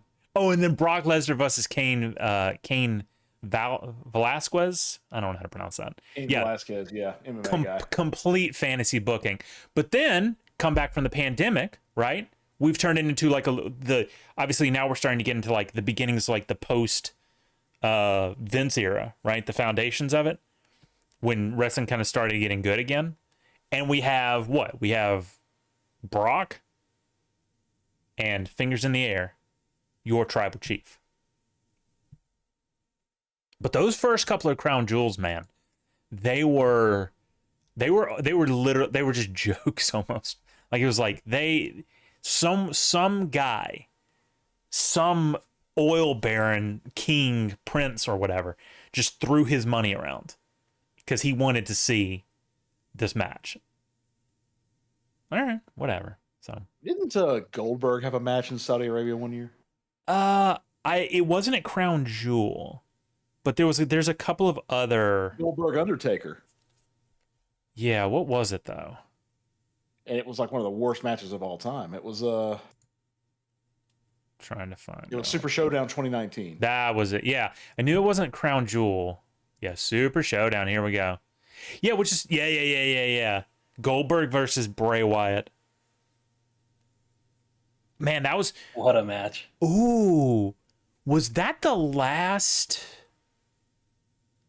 That was the next to last pay-per-view before, you know.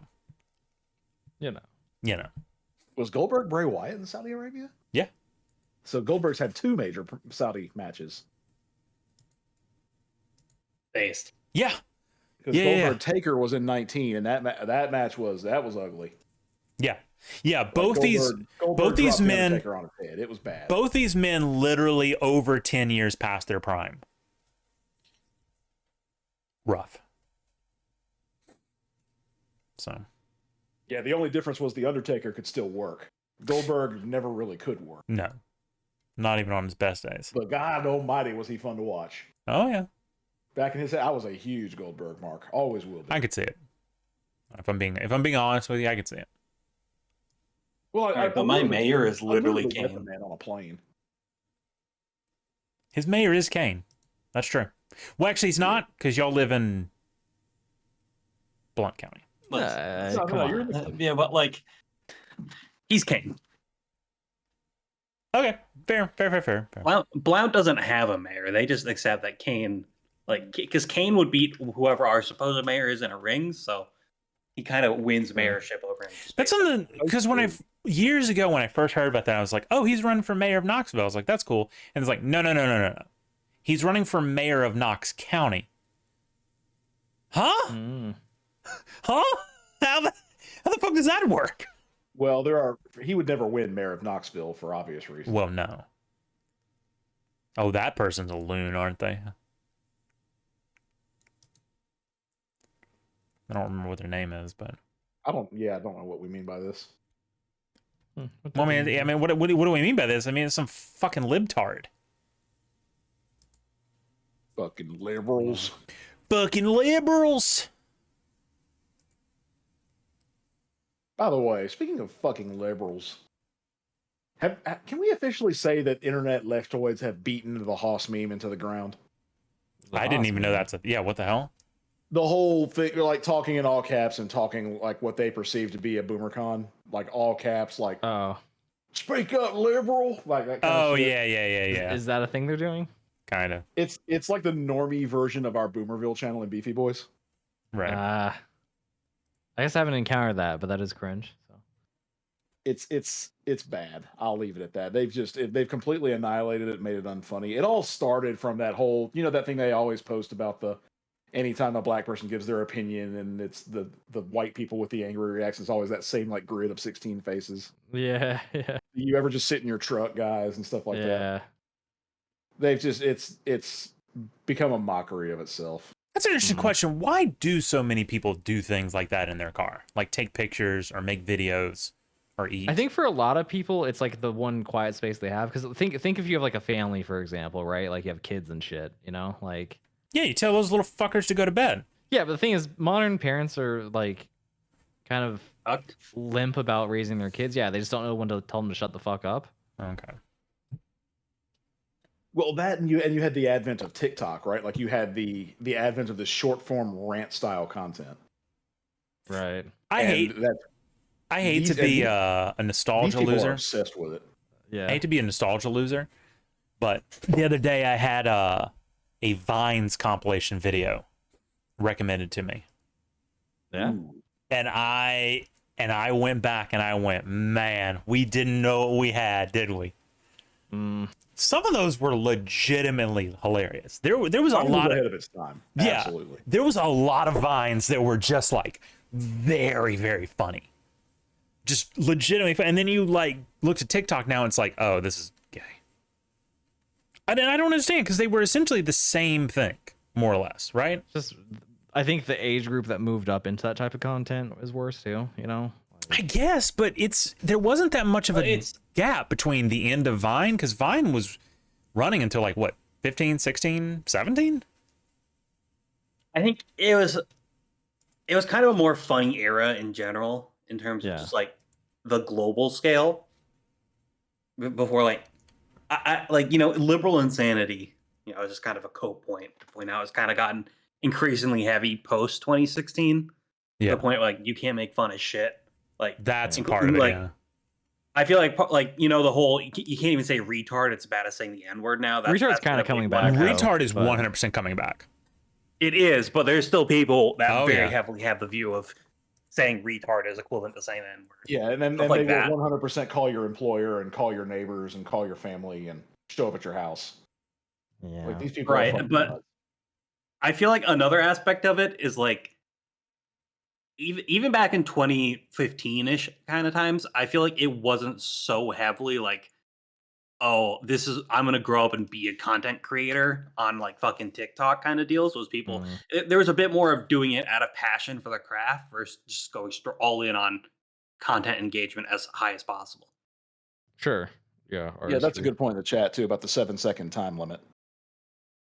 Like, you had to be funnier. There was no just rambling. And Oh rambling and blah, blah, blah, blah, yeah, blah. I Like, you forgot. had to get Yeah, in that 7 was what it seconds. really was. Yeah, constraints do make for creativity. Yeah. Okay. Yeah. Yeah, that's a good point because you 1 to 2 minutes, you start getting into that stretch where somebody goes from where they could potentially be funny into just being a bumbling. Well, yeah, fucking because instead moron. they get on there and they like pontificate, right? Like they just get on there and they fucking Pontificate. moralize and that's carry on what with that. leads to that kind of like boomer style content where it's, I know the dreaded C word, but that's the you ever just sit in your truck guy where they're just going on and on and on and filling up time about and just basically getting themselves into trouble because they're just saying stupid shit for no reason. It's not funny. It's not entertaining. It just comes across as whining. Yeah. And people, of course, are gonna clown on that and make fun of it. Yeah. Anyway, this As is they all should. to say, bring back Vine. Well, I think there were talks to bring it back. Well, especially because there's going to be, if TikTok's getting banned or whatever, right? Then It'll get sold to an American company. It'll never get banned Yeah, none of that. Yeah, it's never going away. until we make it go away. Hint, hint. Yeah, Wink, wink. If we just, get rid of everybody involved in For it. legal reasons, that's a joke. There's reasons why we might not want it to go away, but that might be best served for our new show. Well, when I say make it when I say get rid of him, I'm not saying anything violent. I'm saying like maybe we offer them a deal they can't refuse. Mm-hmm. Well, I'll tell you what. A classic Italian one. You know what was a deal I couldn't refuse? Yeah. $800 for a new lens. Yeah. You like that one? They're not gonna like because they've already checked out. Their mute icons are already on. They're not actually. He's lying. Yeah, they're not actually. A little photography this weekend. This weekend. Throw it up on screen. Had a little event called Live in Laurel, right? Which that's where I live, Laurel hometown, SC9TV. What Laurel was, Live in Laurel essentially was a like a musical festival, like a tiny one, right? And it was like mostly like blues people, and everyone came out into this little park, right? And they had their lawn chairs and they listened to it, whatever. They were serving the beers, they were serving the barbecues, they were serving the whatever else, right? And it was a good time. It was a nice day. I was out there. I did lose my lens cap. Thanks for asking, by the way. I've now lost 2 lens caps this year, which is great. Not a fan. How many lens caps have you lost? I've actually never lost a lens cap in any permanent capacity. Great, fucking amazing. Love to hear it. So anyway, here's the bangers, right? This was the go. Okay, that's not how Dark Table works. I like this one actually a lot. These two are actually a couple here that I'm going to show. I really enjoyed. I forgot this was like Alvin something was the black guy in the background. They were just kind of generic bluesy guys. This rock guy wearing the Oakleys was very photogenic, right? Because he kept kind of making faces. If I can get to him, I didn't like this guy though. This guy in almost every picture I took of him was absolutely mad mugging me, like hard. And I was just like, dude, you are in a band. You have had your picture taken 1,000 times. Why are you what are we doing here? Yeah, like you're gonna have your picture taken doing what you do. By the way, this black guy, I probably won't show it, but there was a video of him, and he was. Oh, I actually will show it. I think because I think I got it right here. Yeah. This might be loud, so. Oh yeah, look, dude is feeling the music. Look at him. Ooh, He is feeling the music. Yeah, this guy. These guys were not bad. I don't have it. There we go. I'm muted on the stream, but it was pretty good. Like, I don't know what you call it. It's probably just like blues. Just generically blues, I guess.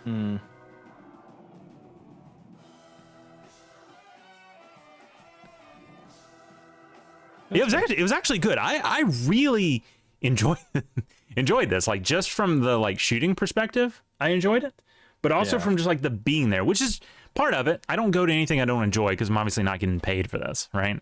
I'm doing it because it's fun and I want to kind of be there anyway. It's an excuse to get out of the house, honestly, if we're being honest. One good reason to get into photography. Yeah, so some good stuff. This guy was definitely high on something, but he was playing the hell out of that trombone. This kid, by the way, was in this tree the whole time. Thought he was gonna fall out at some point. He never did, so that was a little disappointing. Little monkey kid hanging out on the tree. Yeah. My mother, who saw all these pictures, which is funny about living in a small town, she knew who this kid was, and she said, really? "Oh, that's so and so's boy." And apparently, it might be like this guy who's here, and he's like, speaking of TikTok, he's like a big TikToker or something. Or I think he's a YouTuber as well. So, and I was like, oh, okay, well that's cool. I just took him because he was in the tree, so that's whatever. Right. There was a bunch of old music guys here, right? Like dudes that like back in the 70s or 80s or whatever were like huge, you know, probably in a band or something, you know. Yeah. This dude was feeling it too. He was just here by himself, but he was, look at that. He's got the shades over the glasses, you know. That's how you know he fucks, by the way. See. Oh, this one was weird. Someone like had come along and like hung a framed picture of their grandmother or something from this tree, from the big oak. So,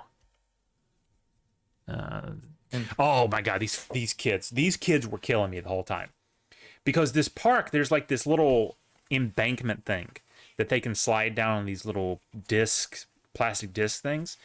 And they were playing in the area between the crowd and the musicians, which made it really hard to get like a front angle. That's why you don't see a bunch of front angle shots on any of this, unless it's from further back, because I couldn't, because they kept running in front of the camera. Oh my God. Killing me. Anyway, they were just playing around. Sure, I'm sure they're having just a good time, but get out of the fucking way. I was a big fan of this shot, actually. I really like this one. This is too... there's some backstory here, though. This guy in the yellow shirt, he was a painter or something, and he was painting there. And yeah, he looks like an artsy guy, you know. But this guy, right? I didn't know this until, again, later. My mother, who saw my pictures, she went, "Oh, that's so-and-so." And I went, "Who?" And she went, that's the photographer guy. This guy's the fucking ops, right? This is the guy. I can't remember his name, so I won't pull it up. But like his stuff is okay. He's not that guy, right? He's not that guy. Right. That guy. If you know who I'm talking about, because we have. Right. Wait, what? What the hell? Huh? Oh, Tays having a moment. Did I just? What the hell's going on here? Uh-oh. I found a secret compartment on this bag. We'll get to that in a second. We'll get to that in a second. Did you? Oh, okay. Let's get to that in a second. Yeah, we'll get to that in a second. But yeah, no, this guy's apparently the fucking ops, which I didn't know until later on. I wouldn't take a picture of if I'd known he was the fucking ops. Man, it's a good thing he's the ops though, because those fucking like magnetic glasses, you are a fucking loser if you use Yeah, well, I mean, he's like 50 something. So I mean, anyway. That being said, he's only the ops because I kind of respect him. I have seen his stuff before. I've seen his photo books before. They're not bad, right? Like as far as, so you're saying this guy's not the one who does the shit. This is not that guy. Okay. No, I don't respect him at all. In fact, if I come across, well, first of all, I don't know what he looks like, but if I was to see him out of the wild, right, and there was a confrontation, I'd throw hands. I would throw hands because I don't respect him at all. I like this guy. He's all right. That's good. But anyway, shout out to this guy's shirt that says "Make shit happen." I kind of feel that. So, what else we got here? We got I'm a big crowd shot guy. Like I'm a big people. Yeah, and you've gone some remarks on that. Like I said, reminds me of those paintings of like the people. It was specifically not well. I think you said Alec or somebody. Alex said it. It was like this one. And I can't remember what the name of the painting is, but if anyone has ever seen Ferris Bueller's Day Off, it's the one that scene where he's just staring at it. Did he cite that painting or was that me? Because I also cited that painting. That was you. That was you that cited it, but it was him that. It was Alec that was saying that it was like all your pictures always look like something that like a place that doesn't really exist, like a place that exists in like. Right. Well, it's I described it as like the ideal civic life. Yeah. Right. Like the mayor's about to come out in like a big top hat. On the grandstand and give a speech. This is kind of a roast beef lesbians thing, right? But it's kind of reflective of just like the high trust stuff we don't have anymore, right? The idea of like there's a public square and you meet there and you enjoy being there. But you know what's really ironic about that? The reason, of course, roast beef lesbians, but the reason we think that is because of certain things. Go look up the demographics of Laurel. Not what you'd expect. Sure. No, I get that. It's just that when you cherry pick events like that, though, it brings back that vibe, right? Yeah. So, what we got here? Yeah, I'm a big fan. I'm a big fan. You've mentioned this too, but like we love the like taking a picture of someone else taking a picture. Oh yeah, like meta stuff is fun. The meta shot where it's like because they're not in focus in the background. She is taking the picture. I like that. Here's the one I was specifically referencing. This dude was very photogenic. Sorry, I cut you off. That's okay. Go ahead. Yeah, I like photos of people taking pictures, of course, but also photos that have like reflections of me in them too are fun. Yes. Well, that's my that's my avatar and everything now. My profile pictures and everything is the mirror shot. I love that. Like, there's a couple that I haven't edited from Japan that I've looked at where it's like I took pictures of like those like kind of like things for driveways and corners that are kind of blind on the street, those like reflective mirrors that they have, like a couple of where I'm caught in those, and I like them quite a bit. It's just like kind of just gives the vibe like an incidental selfie almost. Right. It's fun. All the way to the end there. Yeah. That guy was very photogenic. Who was a very rare. Now all these, I'm just sorting by altered ones, right? These weren't all my best. These were the ones that I touched up that I apparently thought were good enough. Kind of like this one. I think it'd been better if the band was out there. That's why I didn't really publish this one. But here's that artist guy again. I cropped this one. I didn't post it, but this dude was 3 sheets to the wind. Yeah. He was Phased. He was done. You know that flask down there ain't water. Yeah, and this one is a perfect example. Like this is like if these kids weren't here, this would have been perfect. But they were because they were little shit asses. Kids. Let me see if I can go back to basic or non all images because I wanted to show. I saw more ops there. I don't know who they were though. Trying to find. Oh, by the way, there was this dog. This dog was this. I like this dog shot, but I like this dog shot, but he's not actually in focus. You can't really tell unless you like get right up on it. It looks fine, but he's not quite in frame either. Shooting dogs is hard because they'll just randomly move sometimes. Just ask Christy Gnome how to do it. Hello. I feel like dogs are sometimes actually more difficult than cats. I feel like they're very unpredictable in their movement sometimes. This would been good if I hadn't fucked up the exposure. I also feel like dogs are less likely to stare at you in a lot of cases than cats are, which makes it. Well, that dog, but I like that one because that dog was just like he was smugly looking at you, right? Yeah. I hate tattoos, right? But I do like a shot of a good tattoo on an old guy. Like I think that's a good genre. Sure. Old guys get a pass. Right. It's more tragic when it's an attractive young woman ruining herself versus a guy with a storied history, right? Right. I liked this shot, just this RC truck out there. I thought this is fun. That's fun. It's fun. Yeah. I'm gonna pass over most of the pictures I have of young-looking girls. They were there. They were there. Right. No, well, so that's the thing, because like people. What am I supposed to do? What am I supposed to do?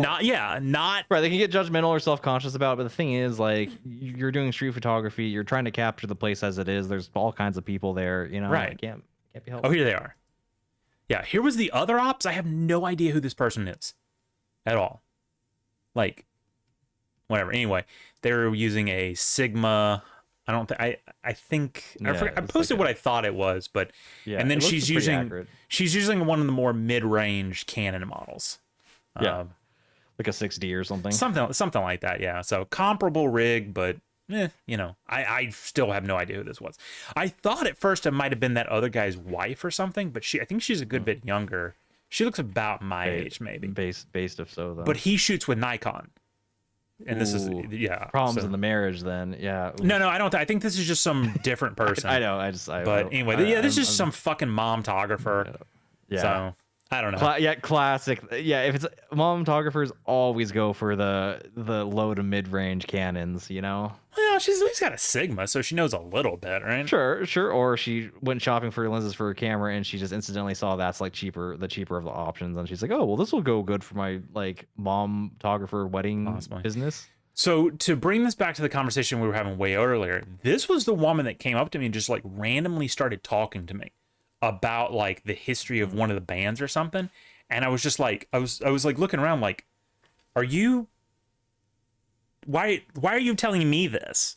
You talking to me? like why me? Right? This guy actually had he had tattoos on both arms. It was like a bunch of army stuff or whatever. That's kind of cool, but Yeah. anyway. It kind of amuses me that somebody would know the history of such small like acts as well, like such small bands. Yeah, well, It's she was it's like these. It's like she's a groupie for them or something. I think that's kind of what she was implying. She was like, I remember when they're their first thing, and I was like, okay, Yeah. What? okay, thank you. Anyway, but that was one of those moments where like if I was more whatever about it, right? I Yeah. could have been like, you know, jerk the camera around and be like, okay, this is a recordable moment. This is Right. Yeah. If you were interested in what she was saying. yeah, if I was I just don't like doing that shit here in Laurel because Laurel's just kind of pretentious and I don't Well, and I kind of get it too, like because of the whole familiarity breeds contempt thing. Like you don't Yes. have the same interest in doing it for a place that you have Right. like ties to that you might also be salty about. well, I'm not salty about it, but yeah, But I you know get what I'm saying though, Yeah, right? It's yeah, like the same thing. It's like I wouldn't want to do like deep, heartfelt, like documentary work about the area I grew up in, you Right. know, aside from maybe my own family, right? Like I wouldn't want to do it about like just strangers in that area because the appeal just isn't there, you know? Like it's back to the bag thing though. Yeah, I found like there's like a front compartment under like the front flap, not the flap, but like the very front pocket, right? yeah. It was like a little tunnel kind of, right? There's like a tunnel and there's like there's a thing in under there. I've never noticed that. Yeah, I think I tried telling you about that before, but What the hell do you even put in there? well, it's like a place to. Well, first of all, the tunnel is nice for like a jacket or something, right? Yeah. like you can kind of Yeah, stuff yeah. it in there, and Or then, you could even like it would even be good for like a bigger tripod, right? Something Yeah, it that could just be on used its for own that. weight would probably stay in place. But then, yeah. if there's a pocket in there, because there's a pocket in there, right? Like that's how it's designed or something. Like it's kind of a place to hide things, you know? Yeah, put a wallet in there or something. Yeah, I mean, well, it's the funny thing is like when you get into like EDC and like bag, because a lot of bag reviews are formulated around like the EDC community, which I don't really care about. Like a lot of them will talk about like, oh, here's a pocket where you can like stuff your phone and wallet. I'm like, dog, my phone and wallet's in my pockets always. Why would Well, I you know ever what put my- you know what I should probably store in that pocket? your lens My cap. fucking lens cap. But I mean, if you just put it back anywhere in the bag, you'd eventually find it. Well, right? that's As the long as problem. I doesn't put it in fall my out. pocket, so I'm never Right. putting it in my pocket ever again. But so it's hard to understand. Like, how do you lose it if it's in your pocket? I don't know. I have no idea how Like it fell fall out out. of your pocket or something? I guess, but why did nothing else fall out of my pocket? Because it was the second biggest thing behind my phone in my pocket. Yeah. And how did I not notice it? Because it's big. I don't know, dude. Anyway, little back chat though. While we're here, I've been thinking and talking about like starting to go into the pin and patch thing because I've got the bag. I love this bag, by the way. I love this bag. That's the great set of bags. I have the same bag in a smaller size. So You I did can relate. kind of try and talk me out of it at first. Well, I tried talking you out of the bigger one, right? No, I think you tried talking me out of this one because I was never gonna get the bigger one because it was way too expensive. No, I thought I tried talking you out of the messenger sized one though. No, because I was never Like- gonna get it. It was too expensive. No, but you still got one that I would consider messenger size. You got the second largest. Right, that's what I'm remember? saying. So yes, you tried talking me out of it. And I'm glad I didn't let you. That's what I'm saying. I tried talking you into the size that I ended up buying, right? No, no. This is perfect. Sure. I'm just saying, but I wasn't trying to talk you out of the brand entirely. Oh, no. I'm aware of that. My whole thing was just like for shoulder bags, I like them light because it's not super ergonomic if you get too much weight in one bag on one shoulder. But anyway, so I've been thinking about patches. I found a couple of cool ones. Got some recommendations from the boys. I actually have 2 pins already that I'd had for like back in the day because I've always been a messenger bag guy, right? Back when I was in high school, don't shoot the messenger. Anyways, I had a messenger bag. Messenger. Yeah, starting to think about it. I had a messenger bag and had some pins on it, whatever. I didn't put all of them back on because some of them were like in retrospect a little cringy or whatever. But I got an AFI one, band AFI, love them. I have a Census Fail one, that's fun. Finding pins is actually kind of hard these days. Like nobody really does pins anymore. Like everyone's patches now, and patches. I mean, like a sewed-on patch would be fine, but I don't think iron-on patches would work on this because it's weather coated or whatever. Yeah, I'm not certain how that. An would alternative is something that could could attach to the loops on the bag, right? Because the bag has loops. Yeah. Well, that's where I put the pins, was on the loops. Yeah. That way you don't have to like compromise the actual weave or whatever. I don't. That's not really what I was worrying about. I was just worrying that an iron-on thing just wouldn't take because it's not fabric; it's this weather coating. But I mean, iron-on ones can still usually be sewn on too, right? Like a lot of patches sold online will be either or. You can have, and I'd probably do the sewn style actually, just for that reason, because I don't know how it would take either, and also just a sewn-in one seems easier to remove later on and stuff if you decide to change it out. Exactly. But the big news this week, I finally finished off the set. And I now have my 7300. I already had a 7300, but it was a Canon mount. Yeah, the APS-C size one. You know what's funny, right? I picked it up, and I picked this one up. And just the weight quality between the two is insane. This literally is twice as heavy, which isn't always better. However, this is actually better. In terms of build quality, yeah, because I mean, cheap lenses on APS-C are almost always gonna be like little plastic. Well, it wasn't cheap. It was not cheap. It was a Tamron. So at the time, it was sure. No, I was saying like cheap in terms of like quality necessarily. I just meant that like, Tamron doesn't target the highest end products. That's true. I want to say it was like $300 when I bought it. Right. So that's mid range. Yeah. But the funny thing is, of course, because in getting the telephoto lens, you were debating also some of the Sigma options, like the 150 to 600, which is like a great potential birding lens, but is also nearly twice as long and 4 times as heavy as the 70 to 300 you ended up getting. And that's next. Like, well, not next, but okay. So we discussed it before, but like this finishes out the kit, right? Like I ostensibly have every lens I will ever really need, unless I get into start some niche use cases, which could still probably be accomplished with the lenses I already have. But we were discussing like a 1.4 or 2 fisheye that has a lot of application. Oh, you want to go all the way to fisheye? Well, not like 14 millimeter or something. Well, yeah, but do you need it to be fisheye, or do you just want an ultra wide? Well, I use those words interchangeably. I realize they're not, but you know what I mean.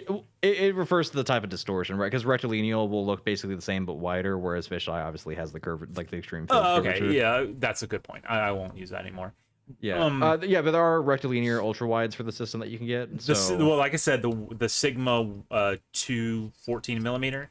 I think that would be a really good one for that really wide angle.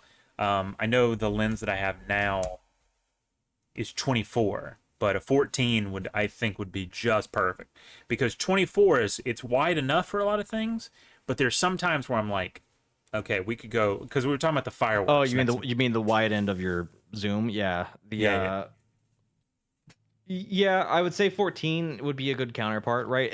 One thing to consider too is the difference in field of view is more pronounced as you go wider than it is as you go longer, right? Like going from, let's say you go from 30 millimeters to 20 millimeters, that's a more significant change in overall perspective and like field of view than it is going from say like 70 millimeters to 80 millimeters. Even though it's both 10 millimeter change, the actual field of view change is more dramatic on the wide end when you go wider. That's why I think 14 would be probably perfect. 14 is like for full frame about as wide as you go before you get into like really, really exotic stuff.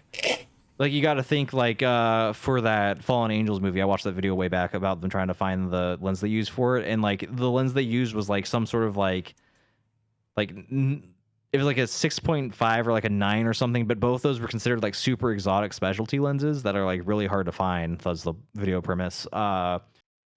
Whereas like 14 is basically the kind of the standard like ultra wide for full frame. And probably about as wide as anybody actually needs for most cases. So that's probably, none of the ones that I'm going to list are the next one, air quotes. They're just the next one that it possibly could be, because I could see use cases for them. So there would be that one. Then the 150-600 is still on the table, right? But the use case for that, of course, we've said birding, of course, which I don't know. Birding or like just really extreme. Like the thing is, it's enough of a difference that it could be just entirely different situations from the 70 to 300. Well, I just think specifically sports, but I don't really shoot a lot of sports. Yeah, if you start going and doing photo shoots at like arenas more often, that would be a potential case for it. But even the other thing too is unless you have a press pass, getting that into the arena. Like it would have to be a real arena. Like I was talking about like doing the wrestling events around here, taking photos of them because those are just in high school gyms. The 300, that's all you need, really. And realistically, 300 gets you most of the way there. Even if you need to get a little bit closer, you have some room to crop on your camera. Exactly. You're assuming that with a lot of these things, you don't need to get all the way there just with the lens, right? Because with how decent of a camera as the S5 is, you have a lot of leeway with cropping. Right. So. And also in the future, who knows what bodies Panasonic introduces or what options. Like if you became somebody who was just doing a lot of long range, long lens cropping type stuff like that, like if you got into birds, for example, that's a situation where you might be justified in even going up to a higher megapixel body just for more cropping latitude as well. Right. Like there's flexibility there. Right. If that was the route you took. Just don't really see myself as a birder. Which I know you. Who knows? But the thing, who knows? Right? That's what I'm saying is that the options exist, right? And it doesn't necessarily have to all just be your lens, right? It could be exactly. And then I think a third one from that would be maybe the 85 f1.4. Right. So as I see it, right, like the considerations here are the ultra wide is nice to have, right? The ultra telephoto zoom for those situations we just discussed could be useful. Right. A portrait prime, which you don't really have at all. I mean, you have two zooms that cover that focal length range, but at a slower aperture. Right. If you could get like, I think the portrait prime is the one case where I would actually justify myself going up to potentially an f1.4, right? Just because that's 85 1.4, yeah. Yeah, and there's a lot of options for that there. I mean, there's also, if you want to go slower and cheaper and smaller, there's the 92.8 from Sigma, which matches your 45. There's Sigma's own 85 option. There's 105 and 135 options, I think, or something. There's like a lot of kind of portrait area fast lenses. It just depends, how much money you want to spend and what exact focal length you want. But there are a lot of those to choose from, and probably going to be more in the future as well.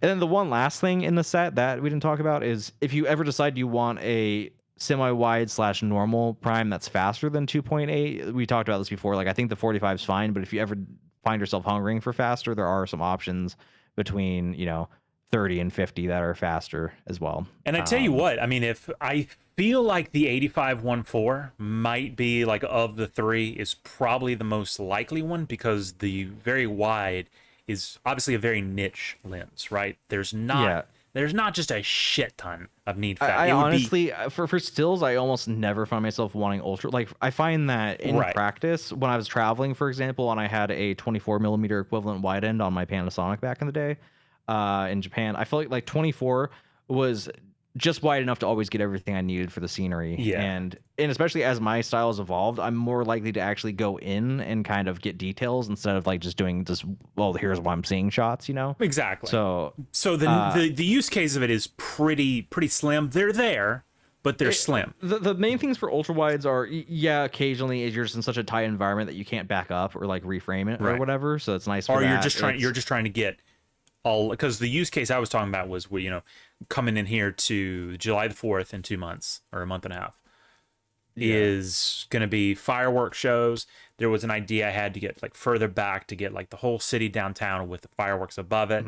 I could maybe get that with the 24. We'll see. I think your We'll see. 24 will be fine as long as you position yourself right and frame it up. I think it'll be fine. I'm gonna do is I'm gonna post up somewhere, probably not too close because I don't want to be shooting straight up at them. That's not gonna look good. I'm probably gonna be somewhere else in town. By the way, probably a little bit by myself. So there will be 2 things that shoot in my bag. Yeah. But I'm gonna be doing the classic guy in the back of his truck with the tripod thing, and I'm probably gonna be dual cameraing it as well. That would give you more opportunity. For, You know, so that'll be good, and we'll see from there. So like I said, from that, like it may not even, the use case of an ultra wide may be even further diminished. But that's what I'm saying.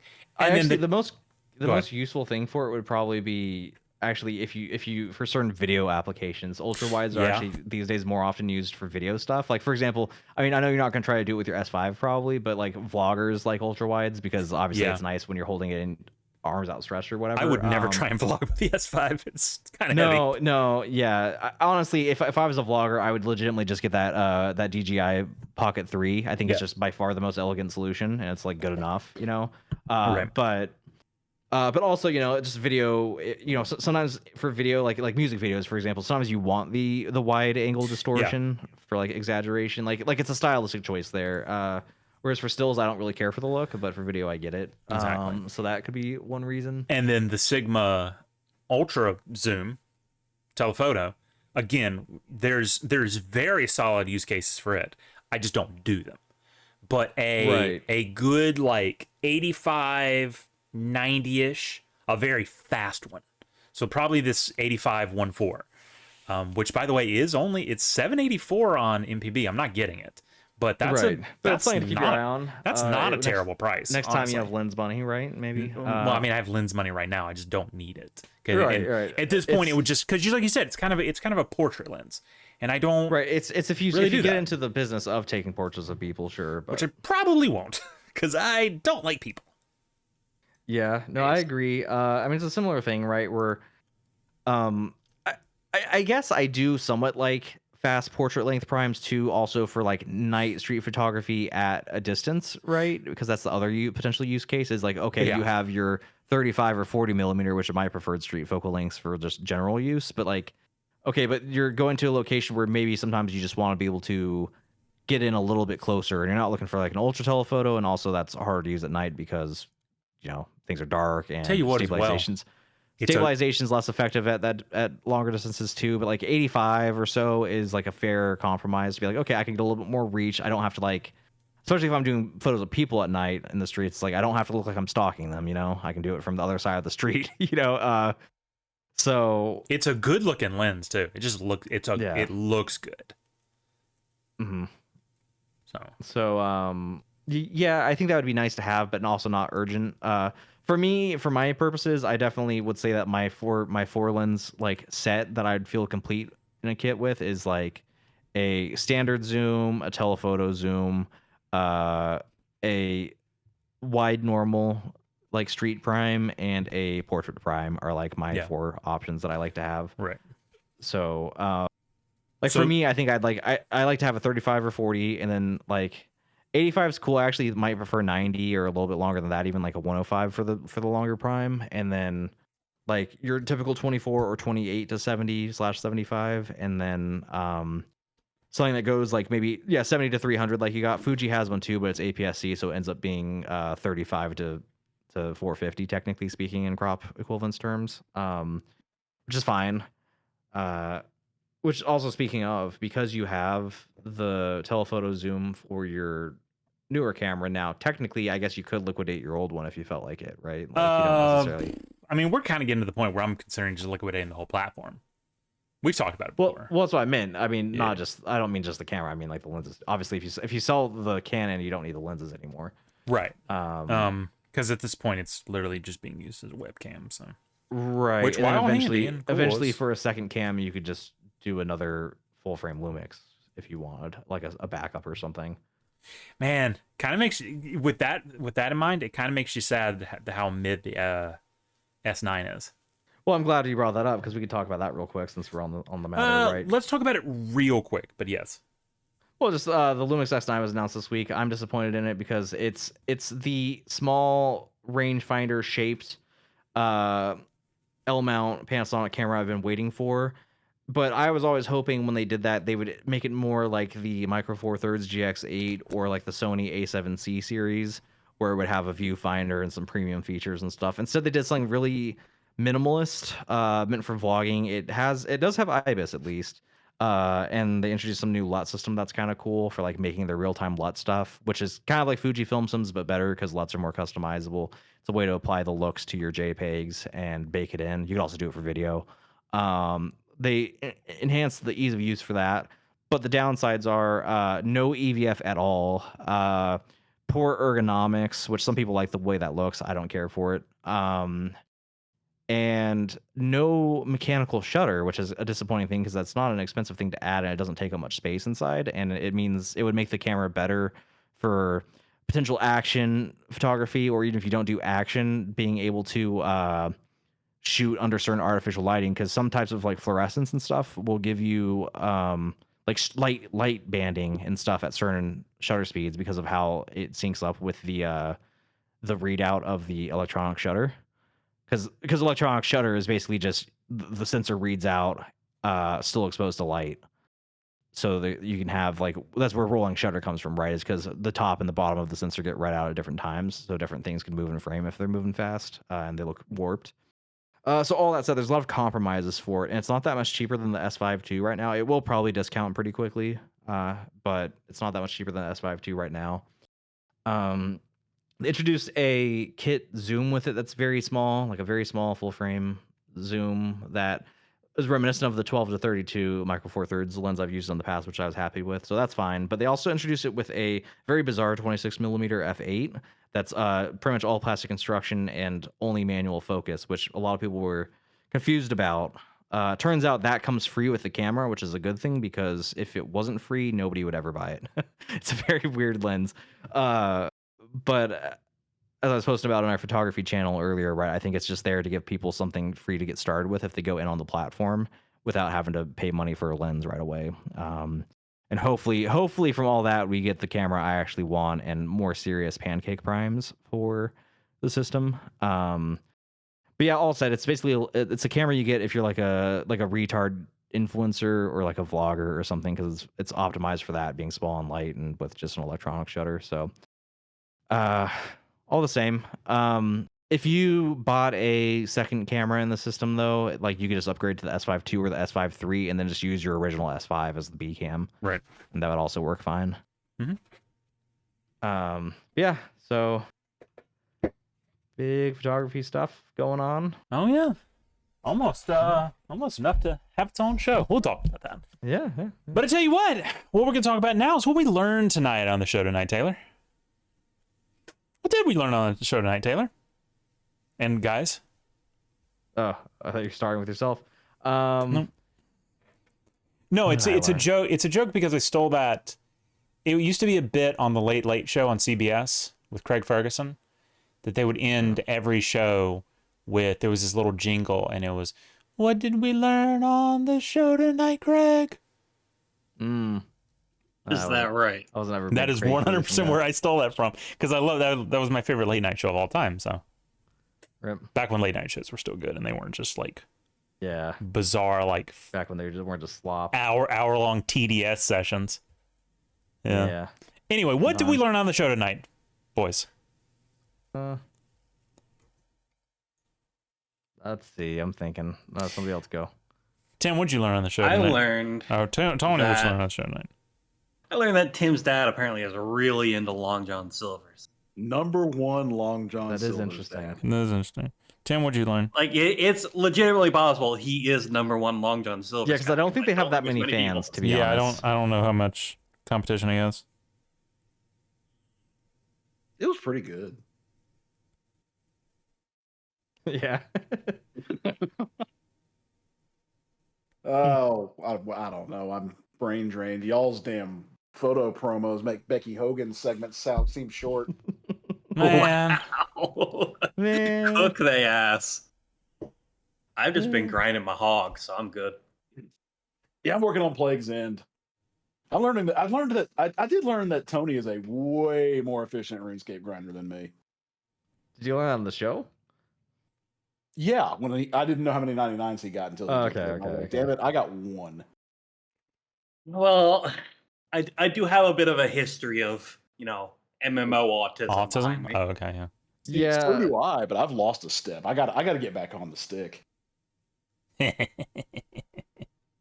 got a stick you can get back on. Get his ass. Yeah, that's right. Devin, you figure anything out yet? Whooping stick. Yeah, I learned a lot about like what happened in the first Planet of the Apes like reboot movie. And now I'm a little bit more interested in potentially seeing them myself eventually because it sounds. Did you just mumble that into saying the first Planet of the Apes slave rape movie? No, I said reboot. Whoa! Movie. What? Because it's the reboot. It's the reboot of the series. I was like, wait, never mind. I learned something new. No, I mean maybe the later ones get weird. I don't know. But yeah, the premise is less cringe than I thought it was gonna be. I honestly, when those movies started coming out, I was like, oh, this is gonna be like somehow like a woke but also implicitly very racist thing where like they equate like the monkeys to like BLM or something. I'm not making that comparison. I just thought Hollywood would, and they didn't, so that's good. So now I'm more likely to watch them. Joseph, when did the first reboot come out? That would have been very on brand for him to say. So it's just in my defense. Yeah. What'd you say, Tony? 2011. Yeah, I saw it in theaters when it came out because I was still a youngin' going to the movies with my dad back then. I would add to that though, to add on to what Devin said. Like I learned how much that movie back then said about our society. So true. Oof.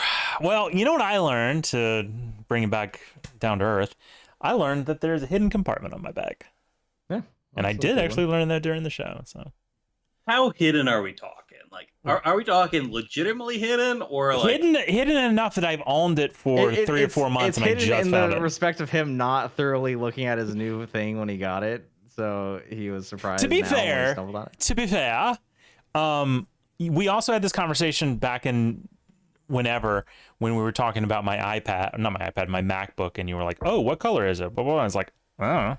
Yeah, no, I know. That's why it doesn't shock me now, because you're very much like not a details oriented person when it comes to the gadgets and stuff. So, right. Well, someone say something stupid, and let's get out of here.